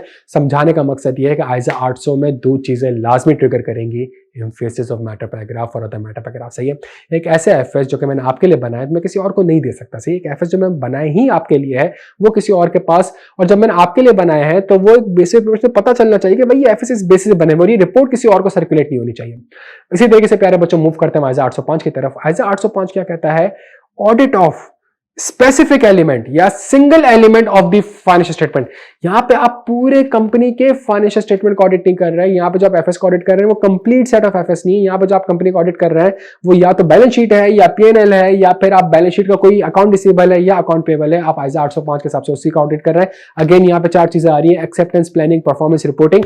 जितना कुछ मैंने आपको आइजा 800 में पढ़ा है सारी सारी चीजें रेलिवेंट है। एक्सेप्टेंस के वक्त बस एक चीज का ख्याल रखिएगा, एक चीज ऐड हो जाएगी, अगर आपने कंपनी के कंप्लीट सेट ऑफ एफएस को ऑडिट नहीं किया, हाउ इट इज पॉसिबल कि आप रिसीवेबल या पेबल का ऑडिट कर लो प्यारे। बिकॉज आपके पास जो ऑडिटर, जो आप अगर कंपनी का ऑडिटर हो ही नहीं कंप्लीट सेट ऑफ एफएस के, तो आपके पास कंपनी की वो एक जो नॉलेज होती है ना about the genuineness of the accounting records, about the management, about the going concern, about the integrity, about the quality of the accounting records, वो आपके पास नहीं होगा। तो यहाँ पे आइजा आपको इंकरेज नहीं करता कि जी आप एक्सेप्ट करें, सही है। एक्सेप्टेंस के अंदर वो इंडिपेंडेंस की बातें भी आएंगी, जितना कुछ हमने पढ़ा है सारी की सारी बातें हमारे पास आइजा 100 से 720 से उठ के यहाँ पे आ जाएंगी। अगर आपके पास प्लानिंग फेज की बात करूं, प्लानिंग फेज में भी आज आपसे ये कहता है कि जी जो प्लानिंग मैंने आपको सिखाई है ना आइजा 100 से लेकर 720 तक, उसको अडॉप्ट कर लो as necessary in the circumstances. अब यहां समझने की कोशिश करिएगा, मैंने कंपनी को ऑडिट करा और कंपनी का ऑडिट मैंने मटेरियल पीबीटी पे डिटरमाइन करी। अब जब मैं आइजा 805 के हिसाब से स्पेसिफिक एलिमेंट को ऑडिट कर रहा हूं तो मैंने रिसीवेबल के ऊपर, जब मैं रिसीवेबल को ऑडिट कर रहा हूं तो क्या मैं मटेरियल पीबीटी के हिसाब से निकालूंगा? नहीं, मैं रिसीवेबल के हिसाब से निकालूंगा। तो बस रिक्वायरमेंट थोड़ी सी इस तरीके से चेंज हो जाएगी। परफॉर्मेंस फेज पे आपने जो ऑडिटिंग स्टैंडर्ड्स हैं उनकी रिक्वायरमेंट को आपने परफॉर्मेंस फेज पे भी अप्लाई करना है। आइजा ने वापस से सारी चीजें 805 में नहीं लिखी ना 800 में लिखी, सिर्फ इतना लिख दिया adopt other ISAs as necessary in the circumstances. फिर वो बात करते हैं प्यारे बच्चों रिपोर्टिंग की। रिपोर्टिंग की जितनी चीजें मैंने आपको पढ़ाई वो आइजा 805 के लिए भी रेलिवेंट है। आइजा 805 में की ऑडिट मैटर नहीं आएगा, क्यों? कंप्लीट सेट ऑफ एफएस ही नहीं है, सही है। भले ही जनरल पर्पस हो लेकिन कंप्लीट सेट ऑफ एफएस नहीं है, तो की ऑडिट मैटर नहीं आएगा। गोइंग कंसर्न का सेक्शन रेलिवेंट है, डाल दे, नहीं है रेलिवेंट नहीं डाले। अदर इन्फॉर्मेशन, अगर आपकी रिपोर्ट के साथ बकिया इन्फॉर्मेशन भी अटैच हो रही है, अदर इन्फॉर्मेशन का सेक्शन भी अप्लाई हो जाएगा। इसके बाद हमारे पास सबसे इंपॉर्टेंट चीज रिपोर्टिंग में, अगर ये जो आप स्पेसिफिक एलिमेंट का ऑडिट कर रहे हैं तो अब तक ऐसा 805 की लिंकिंग कहां से हो रही है? 100 से लेकर 720 तक। लेकिन ये जो आप ऑडिट कर रहे हैं रिसीवेबल का या पेबल का, ये किसी स्पेसिफिक बंदे की ख्वाहिशात पे कर रहे हैं और ये आम पब्लिक के लिए नहीं कर रहे, ये स्पेसिफिक बैंक की ख्वाहिश है कि यार मुझे पूरे एफएस नहीं, मुझे सिर्फ कैश फ्लो, आप सिर्फ क्या कहते हैं पीएनएल कैश फ्लो बेसिस पे बना के दे दो, सही है, मुझे इस कंपनी का पीएनएल सिर्फ कैश फ्लो बेसिस पे बना के दे दो। अगर वो खास एलिमेंट का ऑडिट हो रहा है किसी स्पेसिफिक बंदे की ख्वाहिशात के ऊपर मेरे प्यारे बच्चों, तो यहां पे आइजा आपसे कहता है कि अब ये जो एफएस बने, ये जो ऑडिट आप कर रहे हैं जो एलिमेंट का, जिस एलिमेंट का उसकी जो स्टेटमेंट है वो स्पेशल पर्पस एफएस है, तो अब आइजा 805 भी अप्लाई हो जाएगा। सुनिएगा मेरी बात को, आइजा 800 इज इक्वल टू 100 से लेकर 720, आइजा 805 इज इक्वल टू 100 से लेकर 720। If ISA 805 is the special purpose single element, special purpose specific element FS, तो यहां पे 800 भी अप्लाई हो जाएगा, 800 भी एप्लीकेबल हो जाएगा। फिर इक्वेशन चेंज होगी 100 से लेकर 800, क्या मतलब इसका, वही इंफ्लेसिव मेटा पैराग्राफ और अदर मेटा पैराग्राफ आएगा कि ये जो सिंगल एलिमेंट है, ये जो रिसीवेबल की स्टेटमेंट है, ये फला फ्रेमवर्क के तहत बनाई गई है और फला बंदों की ख्वाहिशात को पूरा करने के लिए बनाई गई है, मेरी रिपोर्ट इसके अलावा किसी और को डिस्ट्रीब्यूट नहीं होनी चाहिए, सही है, मेरी ये रिपोर्ट किसी और को डिस्ट्रीब्यूट नहीं होनी चाहिए प्यारे बच्चों, सही है। तो इसका मतलब है आइजा 805 की रिक्वायरमेंट भी अप्लाई हो जाएगी। आखिरी चीज हमारे पास आइजा 810 है जो कि आपसे कहता है समरी फाइनेंशियल स्टेटमेंट। मेरे बच्चों समरी फाइनेंशियल स्टेटमेंट पूरा का पूरा समराइज्ड एफएस सिर्फ और सिर्फ 4 से 5 चीज़ों के अराउंड इवॉल्व होता है और वो है एप्लीकेबल क्राइटेरिया, सही है। एक बड़े एफएस है उसको एप्लीकेबल क्राइटेरिया से करके मैंने एक समराइज्ड एफएस बनाने हैं। अगेन इसके अंदर जो आपसे बात करता है वो एक्सेप्टेंस की करता है, प्लानिंग की करता है, परफॉर्मेंस की करता है, रिपोर्टिंग करता है। एक चीज़ का हमेशा ख्याल रखिएगा मेरे प्यारे बच्चों, समराइज्ड एफएस का ऑडिट आप तभी कर सकते हैं जब आप एक कंपनी के कंप्लीट सेट ऑफ एफएस के भी ऑडिटर हैं, सही है, कोई दो राय नहीं हो सकती। आप एक्सेप्ट तभी कर सकते हैं जब आप कंपनी के कंप्लीट सेट ऑफ एफएस के भी ऑडिटर हैं। अगेन वही वाली बात कि मैनेजमेंट का जो क्राइटेरिया है क्या वो सूटेबल है कि नहीं है, आप तभी एक्सेप्ट करेंगे जब क्राइटेरिया सूटेबल होगा। तो इसका मतलब है मैनेजमेंट क्या ऐसा क्राइटेरिया अप्लाई कर रही है जिसके बेसिस पे एक बड़े एफएस को वो छोटा एफएस बना रही है। तो पूरी की पूरी चीज़ क्राइटेरिया के अराउंड इवॉल्व है। क्राइटेरिया में सबसे पहली और इंपॉर्टेंट चीज़ है क्या क्राइटेरिया जो मैनेजमेंट ने अप्लाई करा है, जो मैनेजमेंट ने बनाया है, कहीं वो मिसलीडिंग तो नहीं है, क्या वो आराम से उस क्राइटेरिया के बेसिस पे क्या वो चीज़ एफएस से रिकैलकुलेट हो भी रही है कि नहीं हो रही। ये जो क्राइटेरिया मैनेजमेंट ने बनाया है क्या मैनेजमेंट उसको फाइनेंशियल स्टेटमेंट में एडिक्वेटली डिस्क्लोज करेगी, क्या इस क्राइटेरिया के अंदर ये चीज़ लिखी हुई आ रही है कि summarised financial statement, summarised balance sheet, summarised PNL, ये कुछ क्राइटेरिया हैं और इस क्राइटेरिया एप्लीकेबल क्राइटेरिया हमेशा याद रखें समराइज्ड एफएस का आपने रिसीवेबल या पेबल का ऑडिट नहीं करना है, वो तो आप ऑलरेडी कंपनी के कंप्लीट सेट ऑफ एफएस में ऑडिट कर रहे हैं। लेकिन जिस क्राइटेरिया के तहत उस चीज़ को हम लेके आ रहे हैं तो उसके अंदर 4 से 5 की चीज़ क्या है, क्या ये समराइज्ड एफएस में लिखा जाएगा कि समराइज्ड एफएस है, अगर लिखा जाएगा तो मतलब क्राइटेरिया एक्सेप्टेबल है। अब क्या समराइज्ड एफएस में लिखा जाएगा कि एफएस किस क्राइटेरिया के तहत बनाएंगे, क्या ये डिस्क्लोज, क्या क्राइटेरिया को डिस्क्लोज किया जाएगा, अगर किया जाएगा क्राइटेरिया एक्सेप्टेबल है। कहीं क्राइटेरिया मिसलीडिंग तो नहीं है, बिकॉज समराइज्ड एफएस मिसलीडिंग होते तो कहीं क्राइटेरिया मिसलीडिंग तो नहीं है। और सबसे इंपॉर्टेंट चीज़ का जो भी नंबर समराइज्ड एफएस में आ रहे हैं क्या वो एफएस से रिकैलकुलेट हो भी सकते हैं कि नहीं हो सकते, ये कुछ क्राइटेरिया है। बच्चों इन 4-5 वर्ड्स को सामने देख लो, यही एक्सेप्टेंस है, यही प्लानिंग है, यही परफॉर्मेंस है, यही रिपोर्टिंग है। अगर आपसे सवाल पूछा जाए कि बताएं क्या आप समराइज्ड एफएस के एंगेजमेंट को एक्सेप्ट करेंगे, तो जो आइजा 810 में लिखा हुआ है, क्या लिखा हुआ है भाई, क्राइटेरिया एक्सेप्टेबल होना चाहिए, सही है, और मैं कंपनी का कंप्लीट सेट ऑफ एफएस का ऑडिटर होना चाहिए। तो आप ये 4 पॉइंट्स लिखने आपको 4 नंबर मिल जाएंगे। लेकिन अगर यही सवाल 40 नंबर का आ जाए कि समराइज्ड एफएस का ऑडिट करना है, बताएं कि आप ये एक्सेप्ट करेंगे, तो बच्चों सिर्फ ये 4 पॉइंट्स आप ना लिखेगा, फिर जो एक्सेप्टेंस में जितनी भी बातें हमने आईके कोड ऑफ एथिक्स भी पढ़ी, हमने 210 भी पढ़ा, हमने 300 भी पढ़ा, हमने कोड ऑफ कॉर्पोरेट गवर्नेंस पढ़ा, एक्सेप्टेंस में जो कुछ हमने पढ़ा है, जो बाइबल है वो इंटैक्ट है, वो यहाँ पे वापस से आपके सामने पेश होना स्टार्ट हो जाएगी। तो बस ये लिंकिंग याद रखेगा बच्चों, सही है। इसके बाद वो तो पूरा समराइज्ड एफएस आपका इन्हीं चीज़ों के अराउंड ही इवॉल्व होता है और फिर वो आपके अंदर ये रिपोर्टिंग की सारी चीज़ें भी पेश कर देता है कि जी अगर फॉर एग्जांपल कंपनी के कंप्लीट सेट ऑफ एफएस में कोई क्वालिफाइड एडवर्स या डिस्क्लेमर होगा तो उसकी वजह से आपके समराइज्ड एफएस में क्या इम्पैक्ट होगा। बच्चों ये हमारे पास 200 से लेके 810 तक मैंने कोशिश करी है एक ही सांस में आपको ये पूरा क्विकली रिवाइज करा दो, पता नहीं 50 मिनट 60 मिनट 90 मिनट जो भी है, लेकिन इसके अंदर मैंने कोशिश ये करी है कि जो एक लिंकिंग वाला एलिमेंट है ना उसको थोड़ी सा आपकी और स्ट्रॉन्ग हो जाए। 60 मिनट 90 मिनट जो भी ये लेक्चर है उससे आपको आइडिया हो जाए कि यार किस तरीके से चीज़ें अराउंड इवॉल्व हो रही है। ये लेक्चर आपको हेल्प करेगा ओपन बुक पॉलिसी में, सही है। अगर आप किताब अभी रीड करने जा रहे हैं, अगर आपने स्टैंडर्ड नहीं पढ़े हुए, आपको पता होगा कि यार अब मैं जो चीज़ पढ़ने जा रहा हूँ उसके अंदर क्या क्या चीज़ें लिखी हुई और कहाँ से लिंक हो रही है, आपका ठीक ठाक टाइम सेव हो जाएगा, ठीक है। उसके अलावा नॉर्मली जो एक बहुत लेंथी सिलेबस होता है, जिस बच्चे ने 6 महीने पहले 8 महीने पहले 10 महीने पहले एनरोल कराया था और वो बैठ के इस लेक्चर को for example over the 6-8 months उसने लेक्चर्स देखा, वो चाह रहे यार क्विक रिविजन हो जाए ताकि मैं प्रैक्टिस करना अपनी स्टार्ट कर दूँ, ताकि मैं फॉर एग्जाम्पल पास्ट पेपर्स को और देखना स्टार्ट कर दूँ। तो ये रिविजन उसके लिए बेस्ट है। जहाँ आपने इस रिविजन को देख लिया आप फ़ौरन से बैठ के अपनी प्रैक्टिस को कंटिन्यू कर सकते हैं, प्रोवाइडेड कि आप लेक्चर्स देख चुके हैं बच्चों, सही है। इसी तरीके से अगर कोई बच्चा फॉर एग्जांपल कैफ क्वालिफाइड हो गया है और वो अब अपनी सीए की जर्नी को स्टार्ट करने जा रहा है, और सीए की जर्नी को स्टार्ट करने के लिए फॉर एग्जांपल वो ऑडिट फर्म में जा रहा है या ऑडिट फर्म के इंटरव्यू की तैयारी कर रहा है या वो ऑडिट के सब्जेक्ट की तैयारी करना चाह रहा है, उसके लिए भी ये क्विक रिविजन स्मार्ट वर्कशॉप बहुत ज़्यादा उसको हेल्प करेगा, ताकि उसको आइडिया हो जाए कि चीज़ें सारी की सारी हैं क्या। तो कोशिश मैंने ये करी है, टाइम आपका भी कीमती है तो मैंने भी कोशिश करी है कि इस पूरी चीज़ों के अंदर मैं बहुत ज़्यादा कवरेज भी कम टाइम के अंदर आपको करवाता हूँ। तो ज़्यादातर कवरेज, ज़्यादातर स्टैंडर्ड्स कम टाइम के दौरान आप लोगों को करवा दूँ। Best of luck for your exams बच्चों, दुआ में याद रखिएगा। Thank you so much.